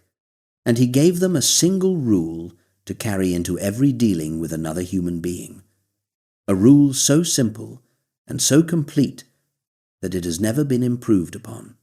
In everything, do to others what you would have them do to you. That, he said, is the whole of the law and the prophets. Then he laid 2 roads in front of them and made them choose. "There is a wide and easy gate," he said, "and a broad road that many people travel, and it leads to destruction. And there is a narrow gate and a hard road that few ever find, and it leads to life." He did not pretend the good road was the crowded one. He told them the truth, that the right way is usually the harder and the lonelier way, and left the choosing to them. He finished with a picture no one who heard it ever forgot. "Everyone who hears these words of mine and puts them into practice," he said, "is like a wise man who built his house upon the rock. The rain came down, and the floods rose, and the winds beat against that house. And it did not fall, because it was founded on the rock. But everyone who hears these words and does nothing with them is like a foolish man who built his house upon the sand. And when the rain and the floods and the winds came against that house, it collapsed. And great was the fall of it." It was not enough to be moved by the sermon, he was telling them. It was not enough to admire it or weep at it or agree with it. You had to build your actual life on it, or the storm that comes to every life would find you out. And when he had finished, the crowds sat stunned, because he had not taught the way their teachers taught, quoting one authority and then another, hedging and qualifying. He had spoken as though the words were simply his to give, with an authority they had never once heard in a human voice, and they did not know what to do with him. But the astonishing words were only ever half of it, and the crowds were about to discover the other half. For a man who claimed that God's kingdom had drawn near could not simply describe it. He had to show it, to prove with his own hands that the powers which ruled and terrified human life, the sickness and the madness and the raging sea, and even death itself, were about to meet something stronger than they were. There was a man who had not been touched by another human being in years. He had a disease that ate the skin and the flesh, and the law required him to live apart from everyone he loved, to keep his distance, and to call out a warning wherever he went, so that no one would come near enough to be defiled by him. He was clean in nobody's eyes, welcome nowhere, cut off from his family, his village, his God's own temple, condemned to a loneliness so total that the illness in his body was almost a smaller part of his suffering. This man came and knelt down in front of Jesus and said, with the terrible humility of a person who is used to being refused, "If you are willing, you can make me clean." And Jesus, who could have healed him with a word from 10 paces off, did the one thing no one had done in years. He reached out his hand and touched him. He put his living hand on the untouchable skin, and only then did he say, "I am willing. Be clean." In that gesture is the whole of what set this man apart. He did not merely fix people from a safe distance. He went toward exactly the things everyone else ran from, the disease and the shame and the horror, and he laid his hand on them, and they lost their power to keep him out. That became the pattern wherever he went, and the crowds swelled until he could barely move for the crush of them. They brought him the sick on stretchers and mats, the blind and the crippled and the ones twisted up with pain, and they came from every direction because word had spread that no one who reached him was ever turned away. 4 friends once tore open the roof of a house and lowered a paralyzed man down through the hole on his mat because the crowd was too thick to carry him through the door. And rather than praising their determination first, Jesus looked at the helpless man and told him his sins were forgiven, which scandalized the religious men in the room, because only God could forgive sins. So to prove he had the right, he simply told the paralyzed man to get up, take his mat, and walk home. And the man did, in front of everyone, folding up the bed he had been carried in on. A woman who had bled for 12 long years, who had spent every coin she owned on physicians who only made her worse, fought her way through the mob just to touch the edge of his cloak, certain that even that would be enough. And it was. And when he felt the power go out of him and turned to find her trembling on the ground, he did not scold her for the presumption. He called her daughter, a word she had probably not heard kindly in a very long time, and told her that her faith had made her well. Even the darkness that wrecked men's minds fled from him. Out among the tombs where a violently mad man lived, one whose torment was so great that no chain could hold him, Jesus cast out the crowd of evil spirits that had ruined him, and when the terrified townspeople came out to look, they found the man they had feared for years, sitting quietly, clothed, calm, in his right mind at last.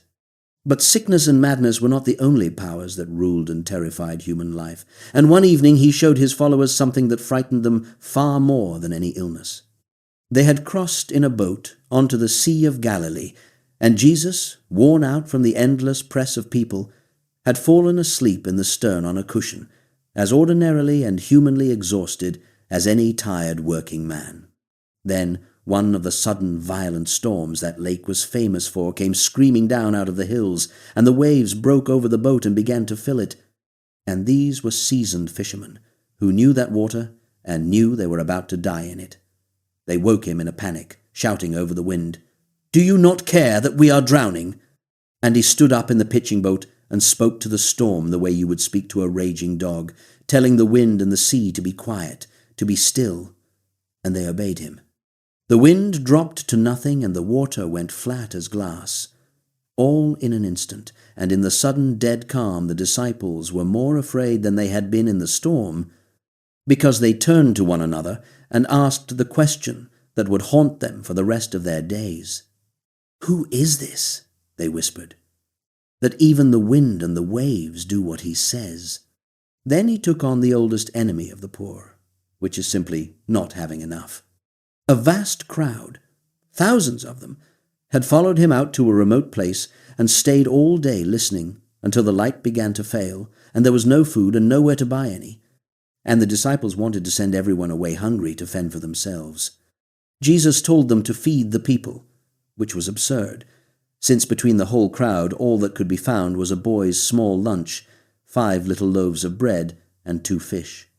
He took that laughable amount of food in his hands, and he looked up to heaven and gave thanks, and he began to break it and hand it out, and it did not run out. It kept coming, basket after basket, until every one of the 5,000 men, and the women and children besides, had eaten as much as they wanted, and was full. And when the disciples gathered up what was left over, they filled 12 baskets with the fragments. He had fed a multitude from a child's packed meal, and there was more at the end than at the beginning. That same night, he showed them the sea would not hold him either. He had gone up a mountain alone to pray, while the disciples set out across the water, and in the small dark hours they were far from land, straining at the oars against a hard wind and getting nowhere, when they saw a figure coming toward them across the surface of the lake, walking on the water as though it were a road. And they cried out in terror. Sure, it was a ghost. But the figure called to them in a voice they knew. "Take heart," it said, "it is I. Do not be afraid." And Peter, being Peter, called back that if it was truly him, he should command Peter to come to him on the water. And Jesus said, "Come." So Peter climbed out of the boat and actually walked on the sea for a few impossible steps, until he looked away from the man and saw the wind and the waves around him and remembered that people do not do this. And the moment he doubted, he began to sink, crying out to be saved. Jesus caught him at once by the hand and pulled him up, asking gently why he had doubted. And the two of them climbed into the boat, and the wind died away, and the men in that boat worshipped him. And then, at last, he walked straight up to the final and undefeated enemy, the one that had never once let a single human being go, and he called it out by name. In the village of Bethany lived 2 sisters, Martha and Mary, and their brother Lazarus. And Jesus loved all three of them dearly and had often stayed in their home. When Lazarus fell gravely ill, the sisters sent word to Jesus, certain he would come at once. And here the story does something almost unbearable. He did not come. He stayed where he was for 2 more days, and by the time he finally set out for Bethany, Lazarus was dead and had been sealed in his tomb for 4 days, long enough that there could be no doubt and no mistake and no hoping he had only been sleeping. Martha came out to meet him on the road, her grief edged with something like reproach, and said the thing both sisters had been saying to each other for 4 days, that if he had only been there, her brother would not have died. And Jesus told her plainly that he himself was the resurrection and the life, that whoever believed in him would live even though he died. Then Mary came and fell at his feet weeping, and the crowd of mourners wept with her. And here the account gives us the smallest and most human line in the whole of it, 2 words that contain an ocean. Jesus wept. The one who had come to raise the dead man stood at his friend's grave and cried, moved to the depths by the grief of the people he loved, unwilling to hurry past their sorrow, even though he knew exactly how the next few minutes were going to go. Then he went to the tomb, a cave with a stone rolled across its mouth, and he told them to take away the stone. Practical Martha protested that after 4 days there would be a stench, but he insisted, and they rolled it back. And he looked up and thanked his Father, and then he cried out in a loud voice into the darkness of the grave, "Lazarus, come out!" And the dead man came out. He came shuffling into the daylight, still bound hand and foot in his grave clothes, his face still wrapped in the burial cloth, alive, and Jesus said, "Unwrap him and let him go." A man who had been 4 days dead stood blinking in the sun among his weeping sisters, and the enemy that had never released a captive had just been made to hand one back. It was the greatest thing he had yet done, and it was the beginning of his death. For when the news of it reached the authorities in Jerusalem, they did not fall on their knees. They panicked. A man who could raise the dead could not be allowed to keep gathering crowds, could not be controlled, could not be tolerated. And from that day, the powerful men of the nation began to plot in earnest how they might kill him.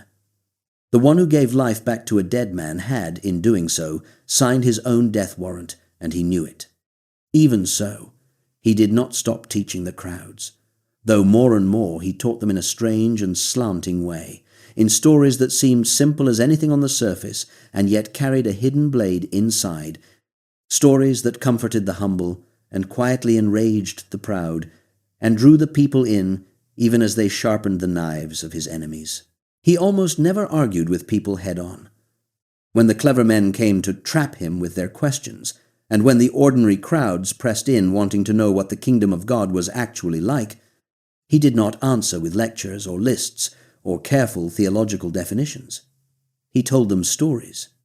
He talked about farmers scattering seed and women sweeping their houses for a lost coin, about shepherds counting sheep and fathers waiting for sons, about weddings and vineyards and debts and dinners, the plain furniture of everyone's daily life, so that a fisherman and a scholar could listen to the very same story and each hear it. And that was the genius and the danger of it, because a story slips past the guard that an argument runs straight into. You can brace yourself against a rebuke. You cannot brace yourself against a tale you are enjoying until it turns quietly, and you realize with a cold drop in your stomach that the fool in the story is you. His parables comforted the broken, and they gutted the proud. And both things happened with the same handful of words, and by the time the proud understood what had been done to them, it was already done. The story he told first, the one he called the key to all the others, was about a farmer sowing seed, and it seemed like nothing at all. A man went out to scatter grain, he said. Some fell on the hard packed path, and the birds came and ate it. Some fell on shallow rocky ground where it sprang up fast in the thin soil but had no root, so that when the sun rose it scorched and withered away. Some fell among thorns that grew up and choked it before it could bear anything. And some fell on good soil and produced a crop, 30 and 60 and 100 times what was sown. The crowd nodded along, because every one of them had watched exactly this happen in their own fields. And then he left it there without explaining, and only later, alone with his puzzled followers, did he tell them what it meant. The seed was the message of God, and the different soils were the different hearts that heard it. Some hearts were hard as the beaten path, and the truth never even got in before it was snatched away. Some were shallow and quick and emotional, thrilled by the message for a moment, but with no depth to survive the first heat of trouble. Some let the worries of life and the deceit of wealth grow up like thorns and slowly strangle the truth until nothing was left. And some received it deep and held it and let it grow into a life that bore real fruit. He was describing, in the shape of a farmer's ordinary morning, the exact thing that was happening to the crowd standing in front of him, some hearing and hardening, some hearing and forgetting, some hearing and being changed forever. And he was warning every listener to ask which soil they were. He kept turning the kingdom over and showing it from new angles.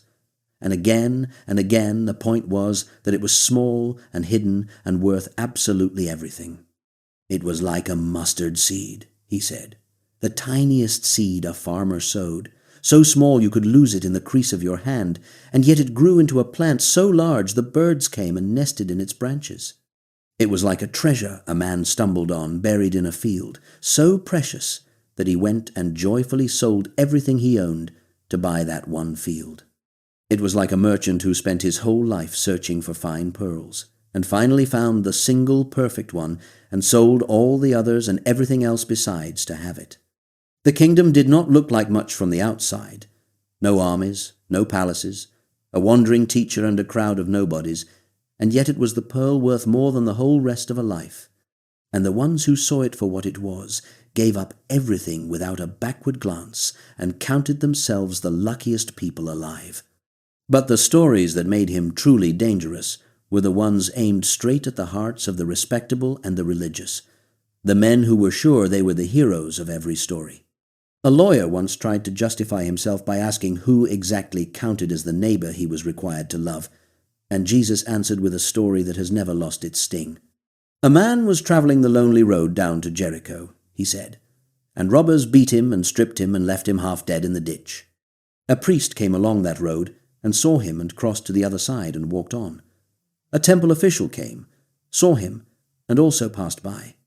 And then a Samaritan came, a member of the despised people that this lawyer had been raised to hate, and the Samaritan was the one who stopped, who bandaged the stranger's wounds and put him on his own animal and carried him to an inn and paid for his care out of his own pocket. Then Jesus turned the lawyer's question inside out. He did not ask, "Who counts as your neighbor?"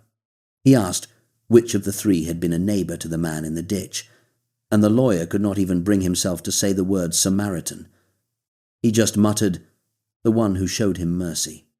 "Go," said Jesus, "and do the same." He had made the hated foreigner the hero and the holy men the ones who failed, and everyone listening knew it. Another time, he told of two men who went up to the temple to pray. One, a proud Pharisee, who thanked God loudly that he was not like other people, not greedy or dishonest, not like that tax collector over there. And the other, the tax collector himself, who would not even lift his eyes but beat his chest and begged, "God, have mercy on me, a sinner." It was that second man, Jesus said, the confessed sinner and not the confident saint, who went home right with God, because everyone who lifts himself up will be brought low, and everyone who bows himself down will be lifted up. And he told of a rich farmer whose land produced so well that he decided to tear down his barns and build bigger ones and store it all up and tell his soul to relax and eat and drink and be merry for years to come. And God said to that man, "You fool, this very night your life will be demanded of you, and then who will get everything you have hoarded?" He aimed that one at every person who had ever mistaken a full barn for a safe life. And then there was the story he saved his deepest heart for, the one that has made more grown people weep than any other, about a father and his two sons. The younger son came to his father and demanded his share of the inheritance right then, which in that world was as good as wishing his father were already dead, and astonishingly the father gave it to him.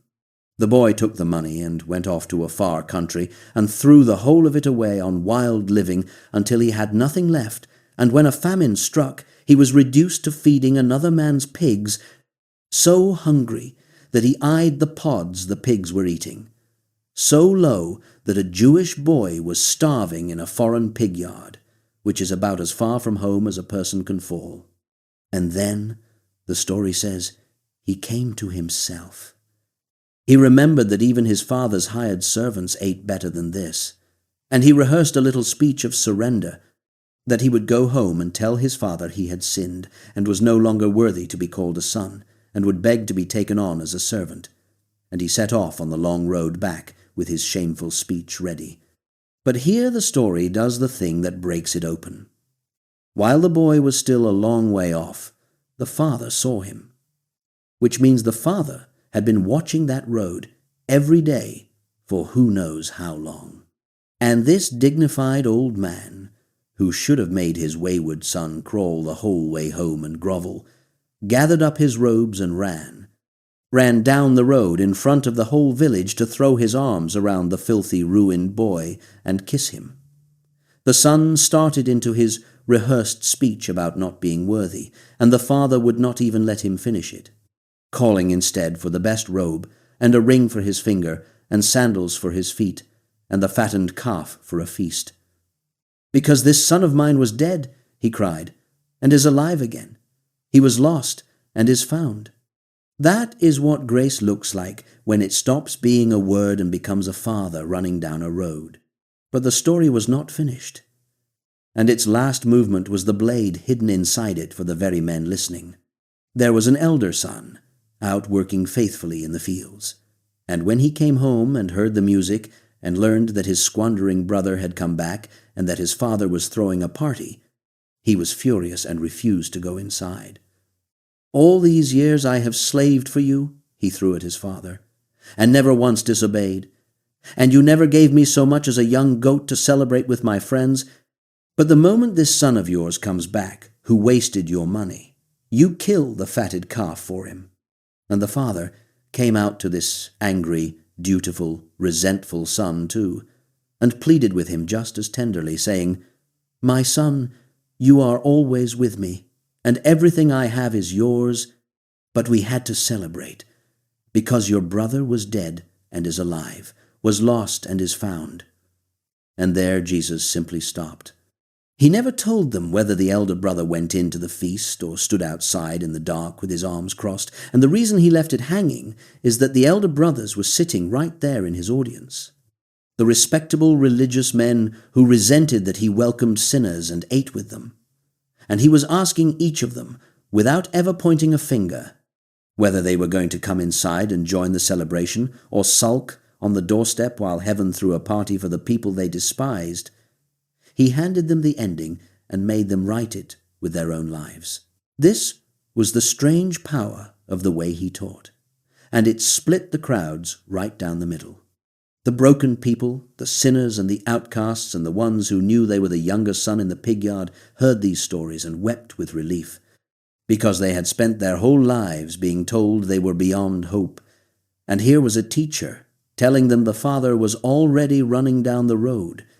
But the proud and the powerful heard the very same stories and understood, correctly, that they were the priest crossing to the other side of the road, the Pharisee praising himself in the temple, the elder brother refusing to come in. And it did not humble them.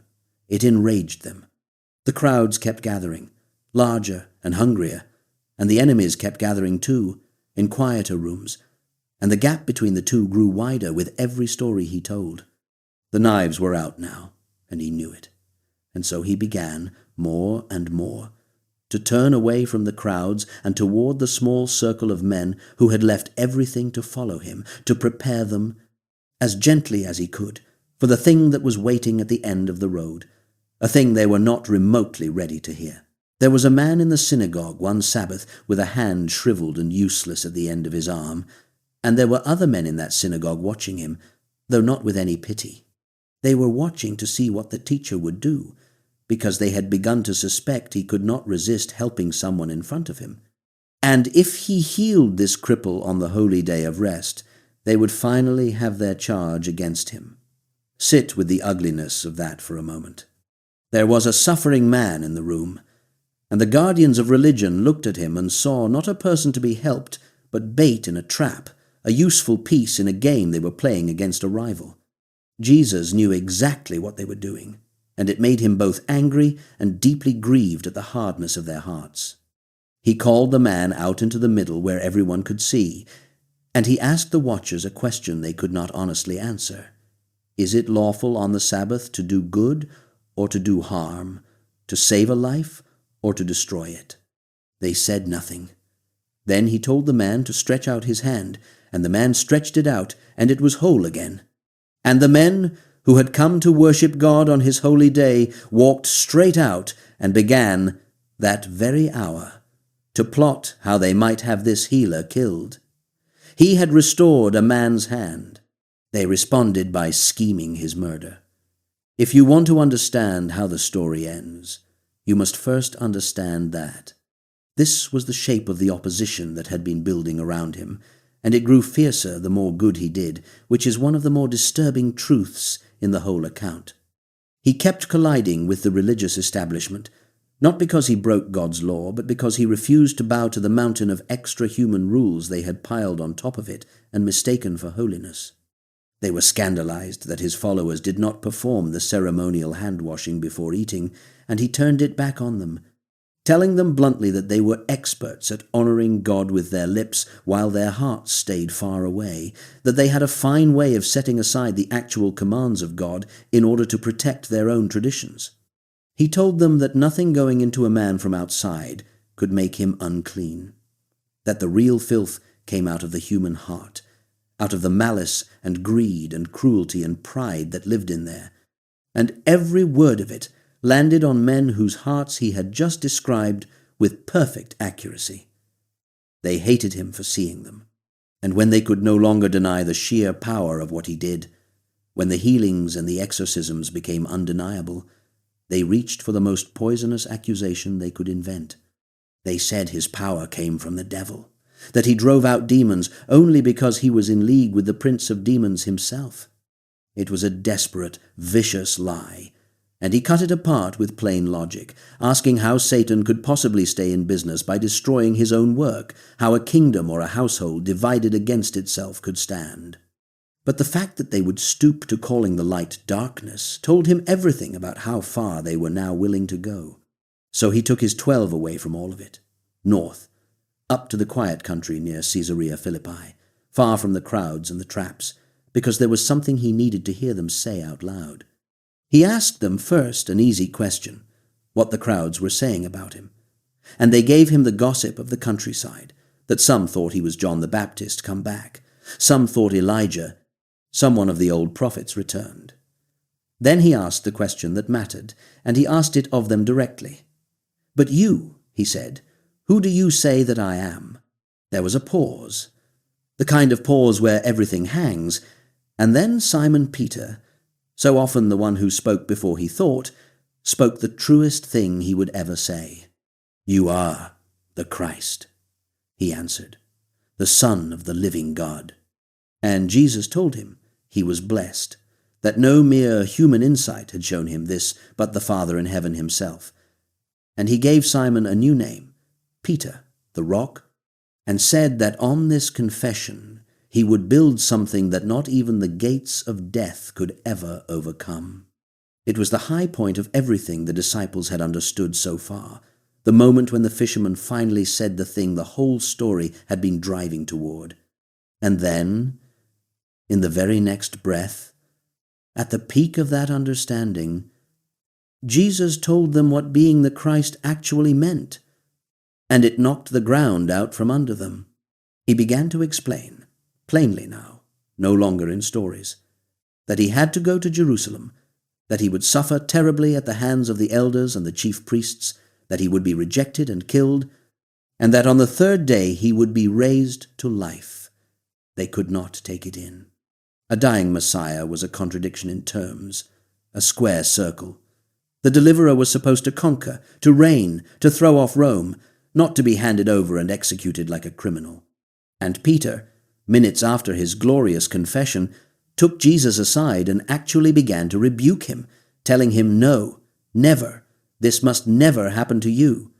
He meant it as loyalty. It came out as the most dangerous thing anyone had said to Jesus since the desert, because Jesus turned on him with words that must have stunned the fisherman to his core. "Get behind me, Satan," he said.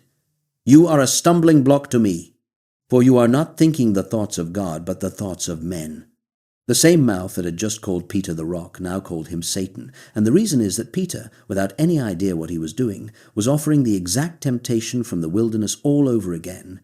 The crown without the cross, the kingdom without the suffering, the shortcut. And Jesus had already refused that shortcut once and for all, out among the rocks, and he would not entertain it now from the lips of a friend. Then he told them all the terms of following him, and they were terrible terms. "If anyone wants to come after me," he said, "he must deny himself and take up his cross and follow me. For whoever tries to save his own life will lose it, and whoever loses his life for my sake will find it." He knew how crushing this was, and so, about a week after breaking their hearts with the news of his death, he did something for 3 of them that they would spend the rest of their lives trying to describe. He took Peter and James and John, the inner 3, up a high mountain by themselves to pray. And while they were up there, exhausted and half asleep, he was transfigured in front of them. His face began to shine like the sun itself, and his clothing turned a blinding, impossible white, whiter than anything on earth could be made, as though the ordinary human skin they had known for years had suddenly become a thin curtain, and the glory behind it was blazing through. And 2 men appeared beside him, deep in conversation, and somehow the disciples knew them: Moses, who had given the law, and Elijah, the greatest of the prophets, the 2 towering figures of everything their people had ever believed, standing there talking with their teacher about his coming departure, the very death he had just foretold, which he was about to accomplish in Jerusalem. Peter, overwhelmed and terrified and never at a loss for the wrong words, blurted out that it was good they were there, and offered to build 3 shelters, one for Jesus, and one for Moses, and one for Elijah, not knowing what he was saying. And then a bright cloud came down and covered them, and out of the cloud came a voice, the same voice that had spoken over the river at the very beginning. "This is my beloved Son, in whom I am well pleased. Listen to him." The 3 disciples fell on their faces, undone with fear. And when at last they dared to look up, the blazing light was gone, and Moses and Elijah were gone, and there was only Jesus, ordinary again, alone, reaching down to touch them and telling them gently to get up and not be afraid. Think about the timing of it, because the timing is the whole point.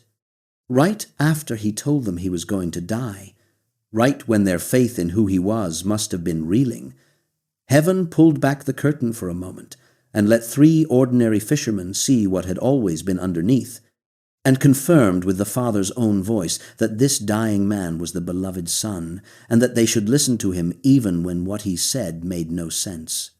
It was strength given in advance, glory shown to men who were about to watch that same face, bruised and bleeding, so that when the darkness came they would have this one impossible memory to hold, that they had seen him shining, and had heard the sky call him beloved, and knew, whatever it looked like later, that the road to the cross was not defeat, but the very thing he had come to do.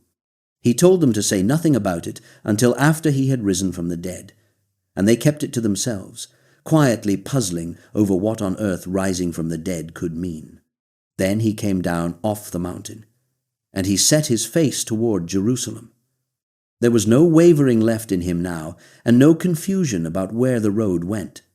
He knew the city ahead was the one that killed its prophets, knew the men waiting there had already decided his fate, knew that the crowds who would cheer him at the gate would howl for his blood within the week. And knowing all of it, he walked toward it on purpose, deliberately, And when he came at last to the outskirts of the capital, he did not slip in quietly to avoid his enemies. He arranged, instead, a piece of deliberate and unmistakable theatre, a strange, humble procession that every person in that city would understand at once, a king coming to claim his throne, riding not on a war horse, but on the back of a borrowed young donkey. From the ridge of the Mount of Olives, the whole city lay spread out below in the spring light. Jerusalem crammed to bursting with pilgrims come for the Passover, the great temple blazing white and gold at its heart, and cresting that ridge came the strangest royal procession the world had ever staged. He had sent 2 of his followers ahead into a nearby village with peculiar instructions, telling them they would find a young donkey tied there that had never been ridden, and that if anyone asked why they were taking it, they were simply to say that the Lord needed it, and it would be given. And so it was. They brought the colt, and they threw their cloaks over its back, and the man who had walked every dusty mile of his ministry on his own 2 feet now climbed onto the animal and rode the last short distance down toward the city gate. Every detail of it was chosen. This was not a spur-of-the-moment decision, but a deliberate and ancient statement, because the prophets had promised long before that the true king would come to his people, not on a snorting war horse with an army at his back, but gentle and lowly, riding on a donkey, and everyone raised on those scriptures would read the message instantly. "Here is your king," the borrowed colt announced, "and he comes in peace." The crowd went wild for it. They stripped off their own cloaks and threw them down to carpet the road in front of him, and they cut branches from the palm trees and waved them, and they began to shout the old words of "Welcome for a king! Hosanna! Blessed is he who comes in the name of the Lord. Blessed is the coming kingdom of our father David." For one bright hour, the wandering teacher from the northern backwater was hailed as royalty by a roaring crowd, and the pilgrims who had heard about the man who raised the dead were beside themselves with hope. But here is the sorrow buried inside the celebration. They were cheering the wrong dream. They thought they were welcoming a conqueror who would raise an army and throw the Romans into the sea and restore the glory of their nation, a warrior on a donkey today and a throne tomorrow. They were half right and wholly wrong, and most of the mouths shouting Hosanna that morning would be shouting for his execution before the week was out, because the moment he failed to become the king they wanted, they would turn on the king they had. The religious men in the crowd, sour as ever, called out for him to silence his disciples, and he answered that if the people fell silent, the very stones of the road would cry out, because some truths will not be hushed. And in the middle of that triumphant parade, with the crowds roaring and the branches waving, he did something no conquering hero has ever done at the height of his welcome. He wept. As the full sweep of the city came into view, he broke down and cried over it, grieving aloud that if only it had known, even now, the things that could have brought it peace, but that these things were hidden from its eyes. He could see what none of the cheering pilgrims could see, that the city welcoming him would murder him, that it was rushing blind toward its own destruction, and the sight of it broke his heart, even as they sang his praises. There is the whole tragedy in a single image. A king riding into his capital to the cheers of thousands, with tears running down his face, because he alone understood what was actually about to happen. He rode straight to the temple, and what he found there turned his grief to fury. The vast outer court, the one place where foreigners and outsiders were permitted to come and pray to the God of Israel, had been turned into a raucous marketplace.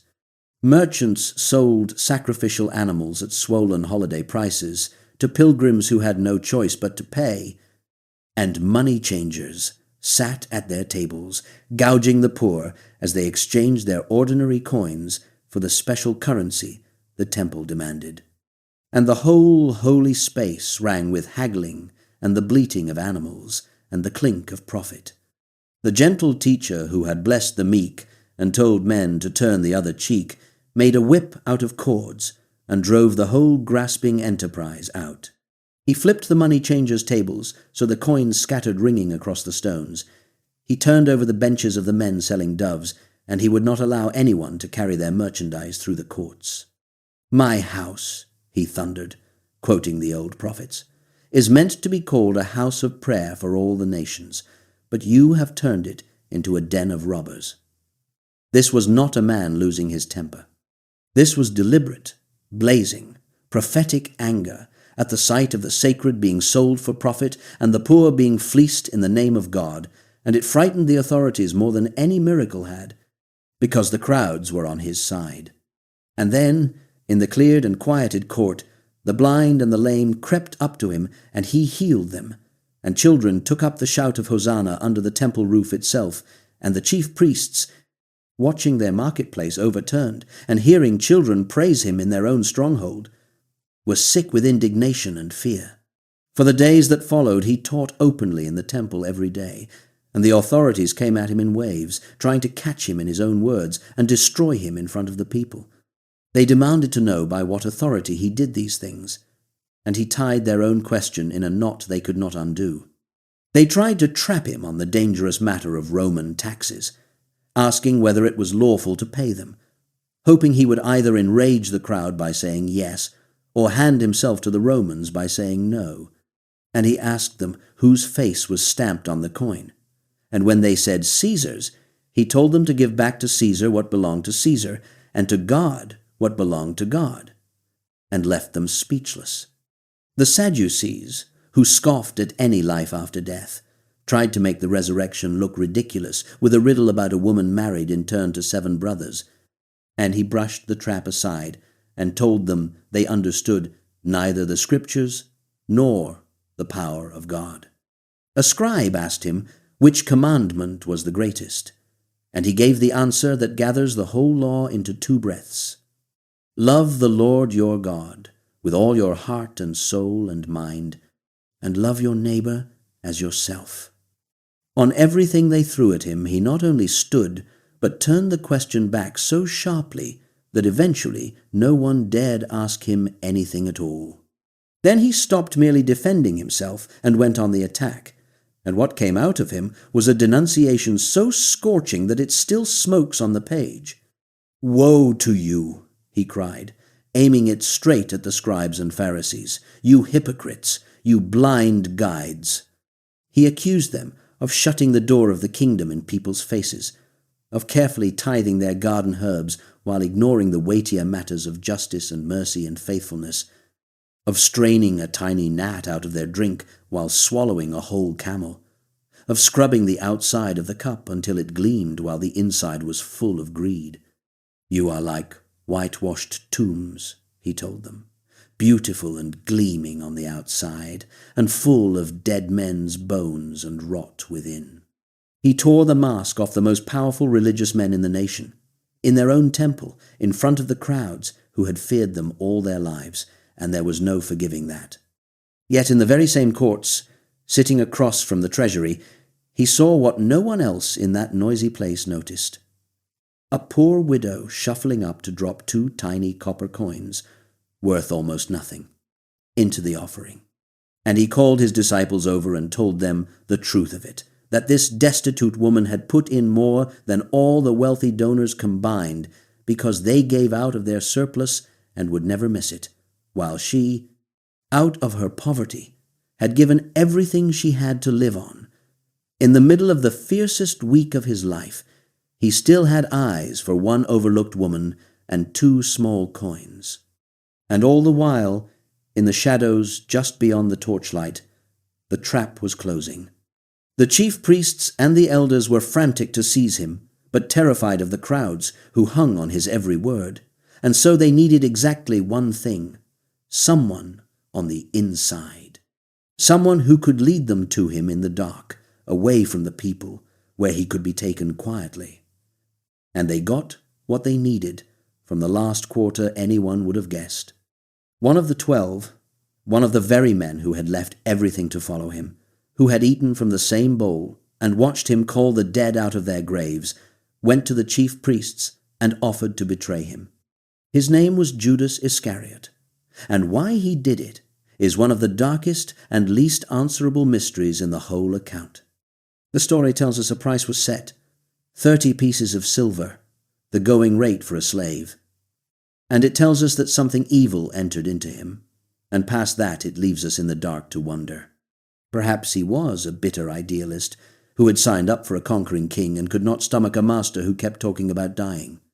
Perhaps it was plain greed, or wounded pride, or the slow, quiet rot of a heart that had been drifting away while the others drew closer, so gradually that no one noticed, least of all himself.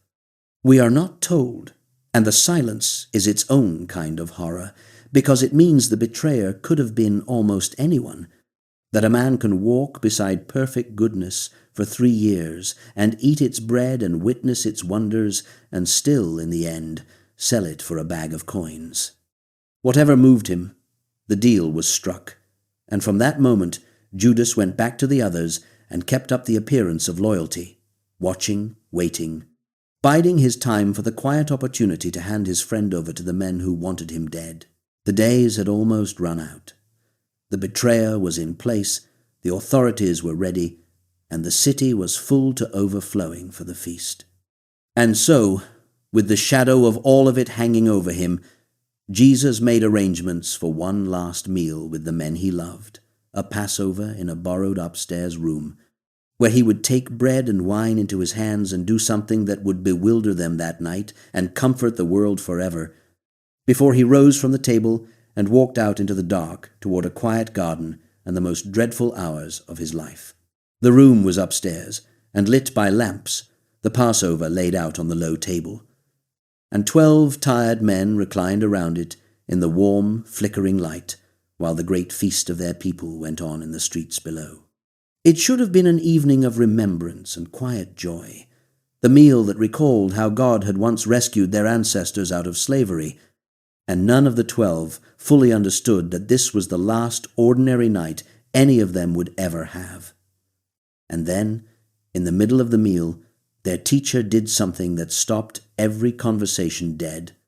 He got up from the table, took off his outer robe, wrapped a towel around his waist the way a household slave would, poured water into a basin, and knelt down to wash the dirt of the road off his followers' feet.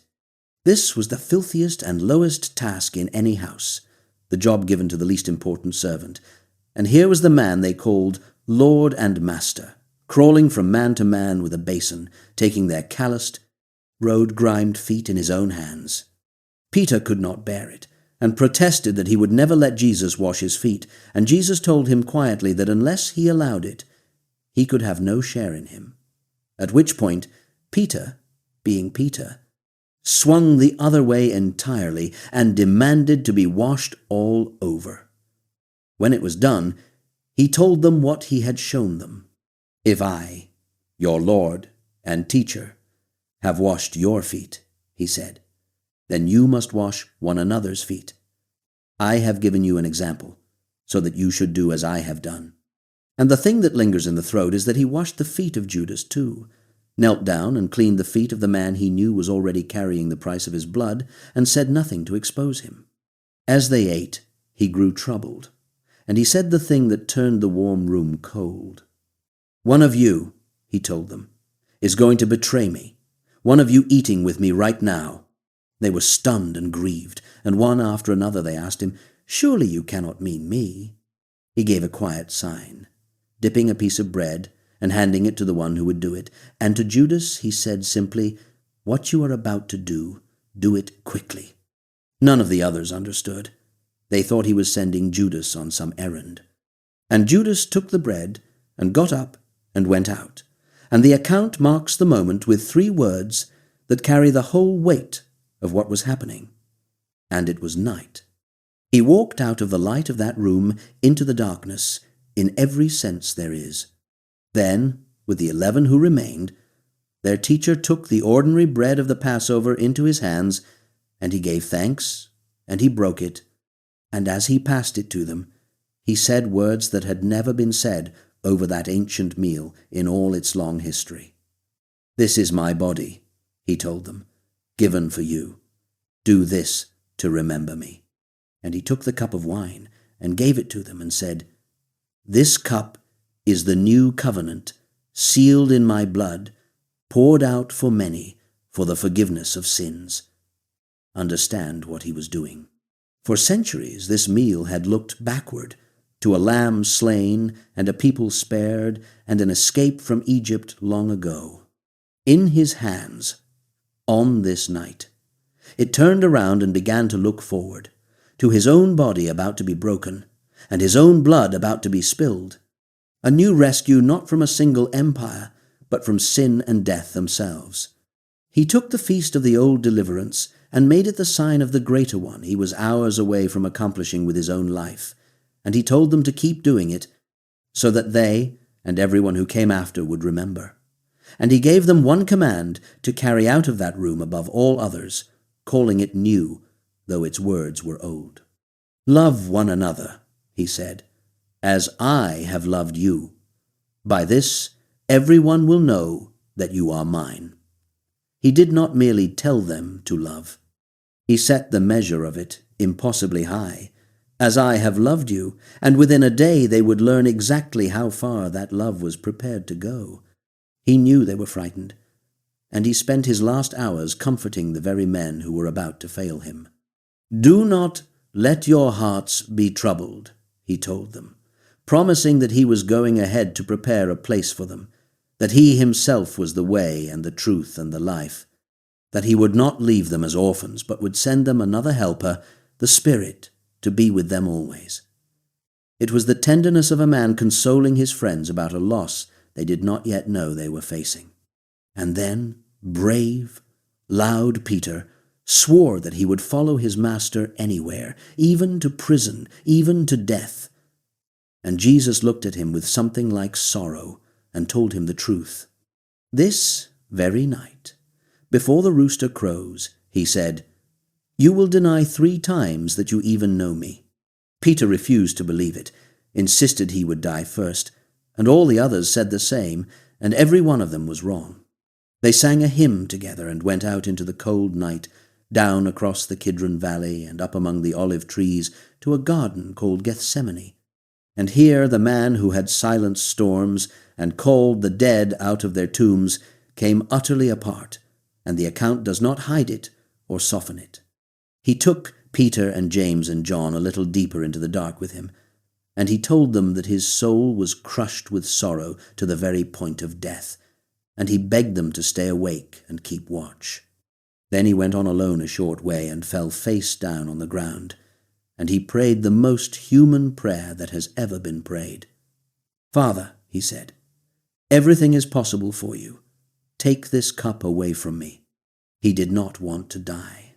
Every instinct in his body was screaming to be spared, and he laid that raw desire bare before his Father with no pretense of calm.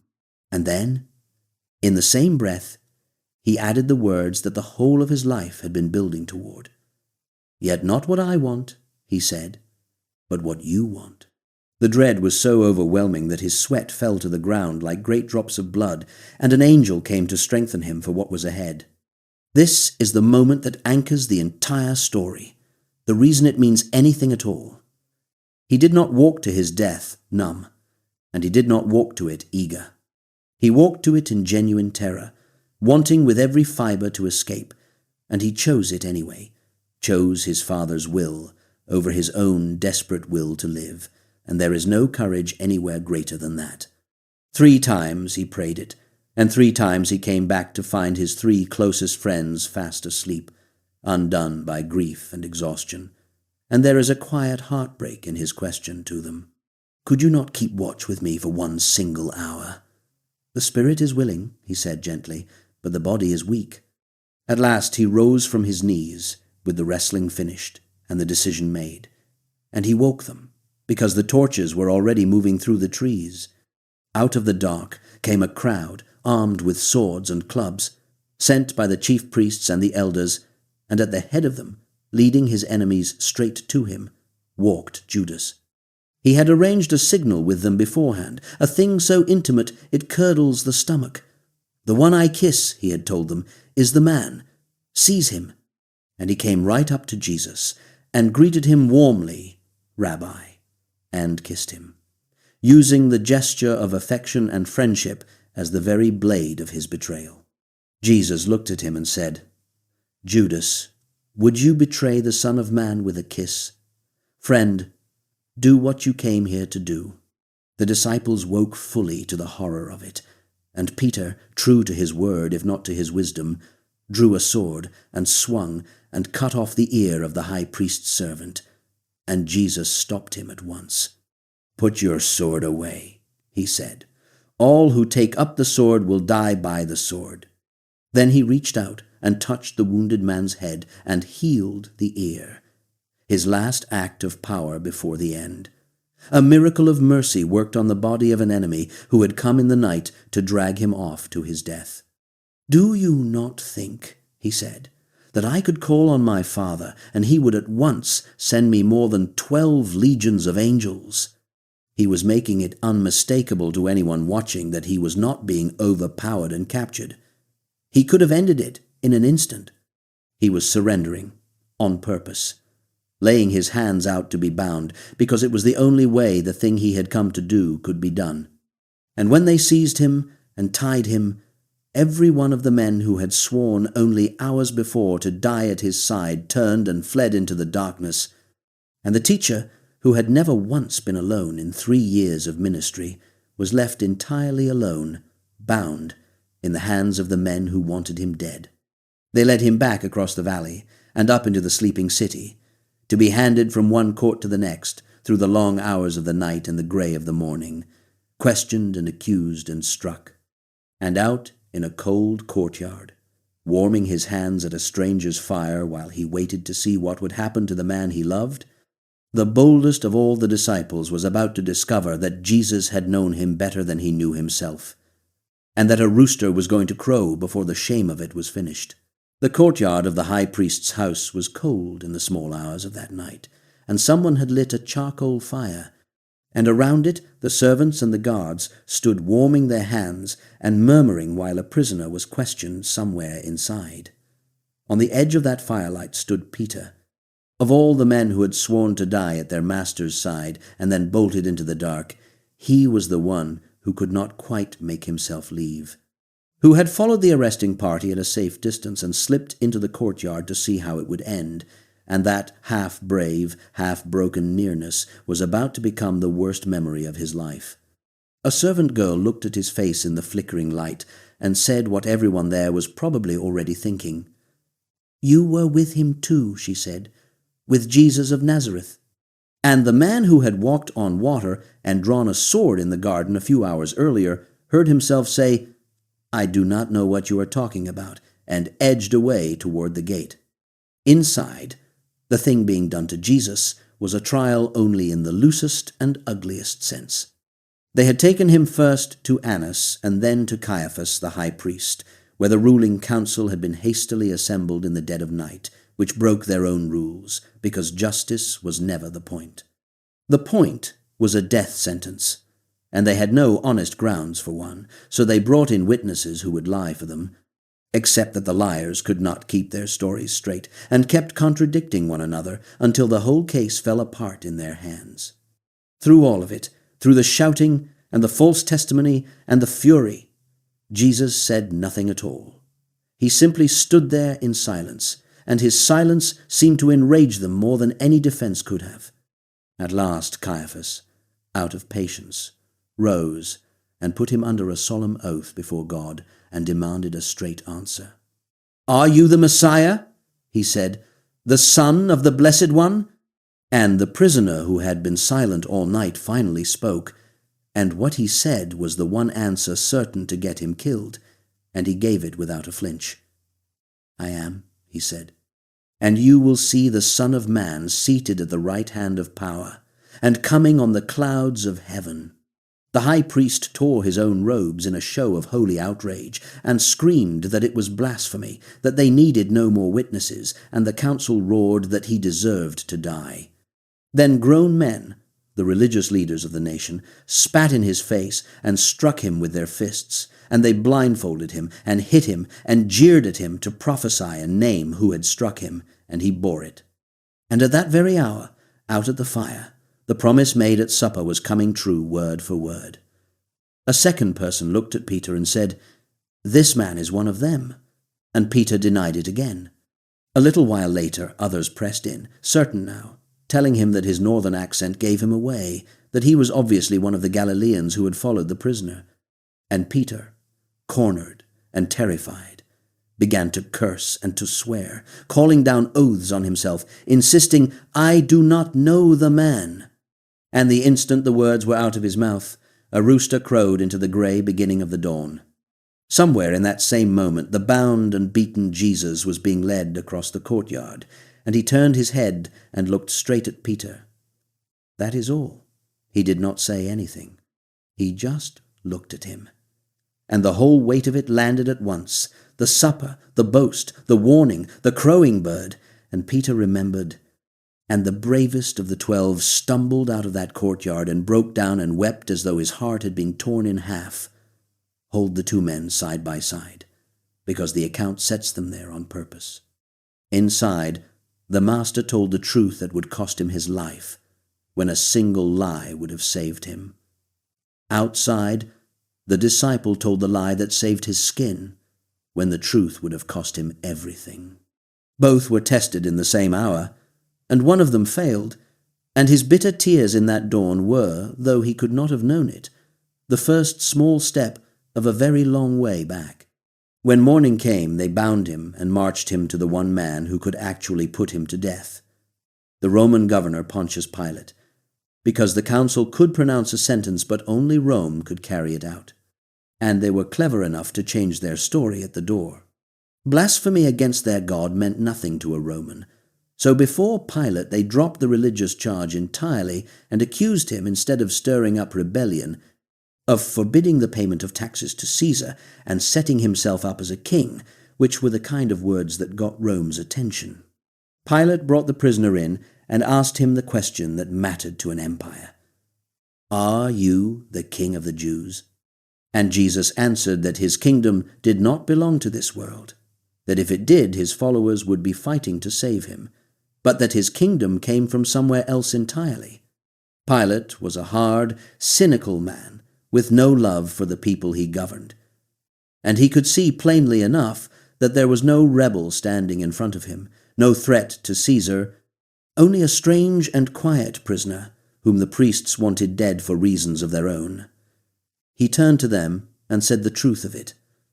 "I find no basis for any charge against this man." And to the prisoner he threw out a weary, famous question: "What is truth?" and did not stay to hear the answer, because he did not really want one. Pilate wanted this awkward business off his desk, and when he learned that the prisoner was a Galilean, he saw a chance to be rid of it, because Galilee was the territory of Herod Antipas, and Herod happened to be in the city for the feast. So he sent Jesus across to Herod, and this was the same Herod who had once had John the Baptist beheaded to please a dinner guest. Herod was thrilled to finally meet the famous miracle worker he had heard so much about, and he hoped to be entertained, to see some wonder performed for his amusement. And he questioned the prisoner at length, with his court looking on, and Jesus gave him nothing, not a word, not a sign, not a single answer.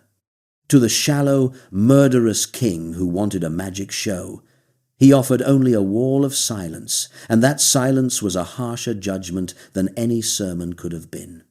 Herod and his soldiers, insulted and disappointed, took their revenge in mockery, draping an elegant robe over the prisoner to jeer at his kingship before sending him back across the city to Pilate. And the account notes a small, bleak detail. Herod and Pilate, who had been enemies, became friends that day, united by nothing nobler than their shared contempt for the man neither of them would defend. So Pilate had him back, and now he was truly stuck, holding a prisoner he believed was innocent and a mob that wanted him dead, and he tried one last cowardly trick to escape making the choice himself. There was a custom at the feast of releasing one prisoner to the crowd as a gesture of goodwill, and Pilate thought he had found his way out. He would offer them a choice, and he made sure the other option was a man named Barabbas, a genuine insurrectionist and murderer, a truly dangerous criminal, rotting in the same prison. Surely, Pilate reasoned, no crowd would choose a killer over a harmless teacher. He had badly misread them. Or rather, he had underestimated the men working them. The chief priests moved through the crowd, stirring them up. And when Pilate asked which of the two he should set free, the mob roared for Barabbas. "Then what?" Pilate asked. "Should I do with Jesus, who is called the Messiah?" And back came the word that has echoed ever since. "Crucify him." "Why?" he asked. "What crime has he committed?" They did not answer with a reason. They only shouted it louder. "Crucify him! Crucify him!" Even Pilate's own wife sent him an urgent message that she had been tormented in a dream over this innocent man, and that he should have nothing to do with condemning him. But Pilate was brave about small things, and a coward about the one thing that counted, more frightened of a riot and a bad report reaching Rome than of sending an innocent man to a cross, and in the end he caved. He called for a basin of water and washed his hands in front of the whole crowd, announcing that he was innocent of this man's blood, as though water on the skin could rinse a decision off the soul. And so it was settled by that grim exchange. The guilty man, the murderer Barabbas, walked out of prison a free man, and the innocent man was led away to die in his place. If you want the whole story compressed into one transaction, there it is. The guilty one goes free, and the innocent one takes his sentence. They were not finished with him even then. Pilate had him scourged first, flogged with the brutal Roman whips that laid the flesh open, and then the soldiers took him into the barracks and made a game of his suffering. They stripped him and threw a purple robe across his shredded shoulders in mockery of a king, and they twisted together a crown out of long thorns and forced it down onto his head, and they shoved a reed into his hand for a pretend scepter. And then they knelt in front of him one by one in cruel parody, hailing him as the King of the Jews, and they spat on him and snatched the reed and beat him about the head with it. When they had finished, Pilate brought him out before the crowd, bleeding and swollen and crowned with thorns, a broken figure in a mock king's robe. And he said, "Behold the man," hoping perhaps that the sheer pitiful sight of him might be enough to satisfy their thirst. It was not. "Crucify him!" they screamed. "Crucify him!" And Pilate, against the evidence, against his own stated verdict, against his wife's warning and whatever conscience he had left, handed him over to be crucified, and traded an innocent life for the peace of the crowd and the safety of his own position. So they took him, condemned by the religious court that of all courts should have known him, sentenced by a governor who had 3 times declared him innocent, abandoned by the friends who had sworn to die beside him, denied by the boldest of them, and swapped for a murderer. They laid the heavy wooden crossbeam across his torn back and led him out through the city gate and up a low and terrible hill, a place shaped like a skull, where the very worst thing in the whole story, and somehow, impossibly, the very best, was about to be done. He could not carry it all the way. The beam was heavy, and his back was torn open from the flogging, and he had not slept and had lost a great deal of blood, and somewhere on that road out of the city he stumbled and could go no further under the weight of it. So the soldiers did what Roman soldiers did, and they reached into the crowd and grabbed the first strong bystander they saw, a man named Simon, who had come all the way from Cyrene in North Africa for the feast and wanted nothing more than to worship and go home, and they pressed the crossbeam onto his shoulders and made him carry it. Spare a thought for that man. A stranger dragged out of an ordinary morning into the worst and most important execution in history, who set out that day to keep a holy festival and found himself carrying the cross of a condemned man he had never met. Behind them came a knot of weeping women, and Jesus turned to them even then, in his own extremity, and told them not to weep for him but for themselves and their children, because he could see what was coming for the city. And so the small, terrible procession climbed the low rise outside the walls, the place they called the Skull, where Rome did its killing in public, so that everyone passing by would learn to be afraid. They offered him wine mixed with a drug to dull the agony, the one small mercy the executioners allowed, and he refused it. He would meet this clear-eyed, awake to all of it, holding nothing back. Then they drove the nails through his hands and his feet, and lifted the cross upright, and dropped it into the ground with a jolt that must have been beyond describing, and the first words out of his mouth, spoken over the very men hammering the iron, were not a curse and not a scream, but a prayer for them. "Father, forgive them," he said, "for they do not know what they are doing." Beneath him the soldiers, bored with a job they had done 100 times, gambled with dice for his clothing. Above his head, Pilate had ordered a notice nailed, written out in 3 languages so that every traveler could read it. Jesus of Nazareth, the King of the Jews, meant as a final insult, and standing there, without Pilate ever intending it, as the plain and terrible truth. They crucified 2 others with him that day, one on each side, common criminals, and even in that company he was mocked. One of the dying men joined the jeering, snarling at him to save himself and them if he was really the Messiah. But the other rebuked his fellow criminal, admitting that the 2 of them were only getting what their crimes deserved, while this man had done nothing wrong at all. And then he turned his head toward Jesus and made the simplest and most desperate prayer in the whole account. "Remember me," he said, "when you come into your kingdom." He had nothing to offer, no good works, no time left to earn anything, only a dying man's naked plea. And Jesus, hanging there in his own agony, gave him an entire eternity in a single sentence. "Truly, I tell you," he said, "today you will be with me in paradise." With almost his last strength, he was still doing the only thing he had ever done, opening the door to someone the world had thrown away. The crowd and the leaders below shouted up at him the cruelest taunt they could find, and they did not know they were quoting the oldest temptation of all. "He saved others," they laughed, "but he cannot save himself. Let him come down from the cross now, and then we will believe. Come down, save yourself, take the easy way out." It was the same offer the tempter had made in the wilderness, and the same one Peter had blurted out in his loyalty. The crown without the cross, the shortcut around the suffering, and it was whispered to him one final time by a mocking crowd while the nails held him fast. And here is the heart of everything, the thing the whole story turns on. He could have come down. That was the horror and the glory of it together. Nothing held him to that cross but his own refusal to leave. He did not save himself, for the simple and staggering reason that he could not save himself and everyone else at the same time, and he had chosen everyone else. To come down would have been to win the argument and lose the world. Not everyone at the foot of the cross was jeering.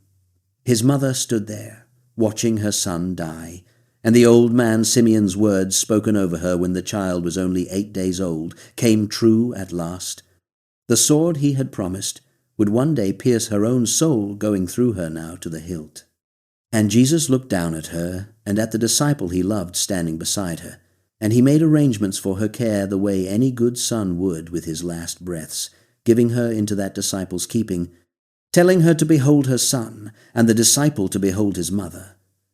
Dying in torment, he was still thinking about who would look after his mother when he was gone.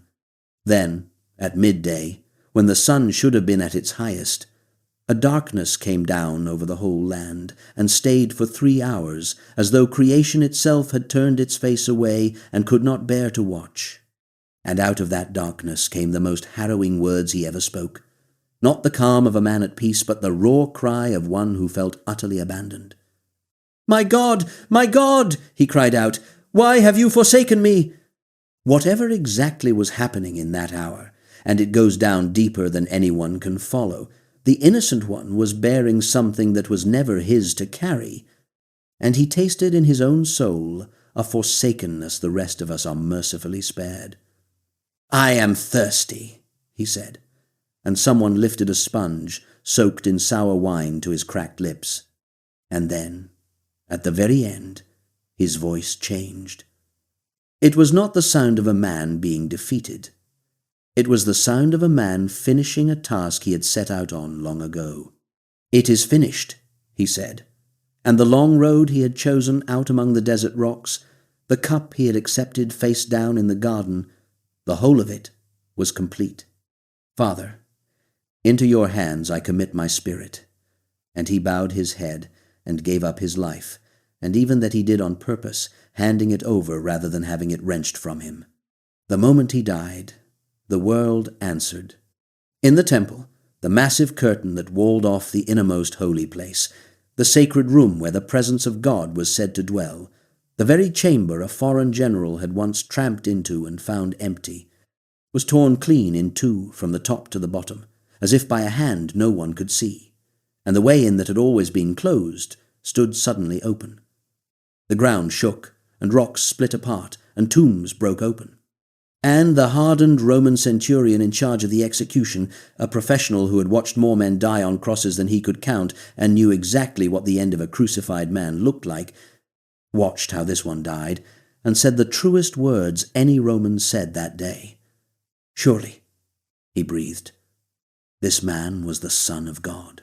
To be certain of the death, a soldier drove a spear up into his side, and blood and water flowed out, and there was no doubt left.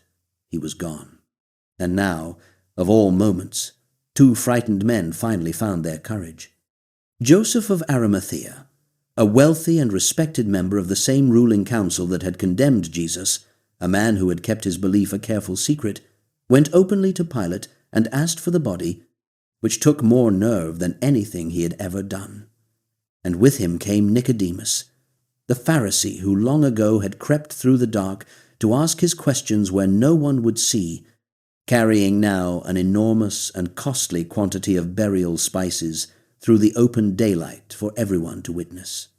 The two secret disciples came out of the shadows at the exact moment when there seemed to be nothing left to hope for and everything to lose, and they took the broken body down and wrapped it in linen with the spices, one of which was the same myrrh that strangers from the east had once laid before a child in Bethlehem, and they laid him in a new tomb cut into the rock and rolled a great heavy stone across the mouth of it. The women who had come with him all the way from Galilee watched where he was buried, and the authorities, taking no chances even with a corpse, sealed the stone and posted a guard of soldiers, afraid, it seems, of a dead man. Then came the silence. And it was the most crushing silence the world has ever held. The Sabbath passed, and behind locked doors the handful who had loved him sat in the wreckage of everything, their teacher dead and sealed in a guarded tomb. The 3 years and all the wonders and all the hope collapsed into grief and terror and the certainty that it was over. And in a sense they were right. It was finished. They simply had no idea what the word actually meant, and they had one more night of despair to get through before they found out. Very early on the first day of the week, while it was still dark, the women went out to the tomb carrying more spices to do for the body what the rush of burial had left undone, and their only worry as they walked was a practical one. Which of them could possibly move that enormous stone? They need not have worried about the stone. When they arrived, it had already been rolled back, and the tomb stood open, and the tomb was empty. And there were messengers in clothing that blazed like lightning, and the words they spoke are the words that break the story wide open and turn all of history on its hinge. "Why," they asked, "are you looking for the living among the dead? He is not here. He has risen, exactly as he told you he would." What followed over the next days undid every despairing certainty of that dark Sabbath, one astonished person at a time. Mary Magdalene, weeping alone at the tomb, so blind with grief that she mistook him for the gardener until he said one word, her own name, Mary, and she knew him instantly. 2 heartbroken followers, trudging home to a village called Emmaus, joined on the road by a stranger who walked with them and opened up the old scriptures until their hearts burned inside them, and who they recognized only in the ordinary act of breaking bread at supper, at which moment he vanished from their sight. The 11, hiding behind locked doors for fear of the authorities, when suddenly he was standing among them saying, "Peace be with you," showing them the wounds in his hands and his side, eating a piece of fish in front of them to prove he was no ghost. Thomas, who had missed it and flatly refused to believe on anyone's word, insisting he would not accept it until he touched the wounds himself, and who a week later was offered exactly that. Put your finger here. Stop doubting and believe. And who fell down and said, My Lord and my God. And Peter, by a charcoal fire on the shore of the lake, a fire so like the one he had denied his master beside, asked 3 times, once for each denial, Simon, do you love me? And 3 times told to feed my sheep, so that the man who had failed 3 times by a fire was restored 3 times by a fire and handed the care of the flock. That is the kind of thing this whole story does. It does not merely forgive the ones who fail. It hands them back their purpose. At the last, on a mountain in Galilee, he gave the men he had gathered the charge that would send them staggering out to remake the world. All authority in heaven and on earth has been given to me, he told them. So go into all the world, to every nation, and make disciples, and know that I am with you always, right to the very end of the age. And then, some 40 days after he had walked out of the tomb, on a hillside near Bethany, on the same Mount of Olives where he had wept over the city and sweated blood in the garden, he lifted up his hands and blessed them. And while he was still blessing them, he was taken up from them, and a cloud received him, and he was gone from their sight. They stood there gazing up into the empty sky, until 2 men in white asked them why they were staring upward, and told them that this same Jesus who had been taken from them would one day come back in just the same way. And the disciples, who only weeks before had scattered into the dark, went back to Jerusalem, this time not in grief, but with a joy they could barely contain, to wait for the promise he had made them, the coming of the Spirit that would soon set the whole thing on fire and carry his name out of that upper room and into every corner of the earth. And so the story that opened in silence, in a tired and waiting world that had almost given up hope, in a village worth nothing and a birth that nobody important noticed, does not end where every other human story ends, at a sealed and guarded grave. It ends at an open one.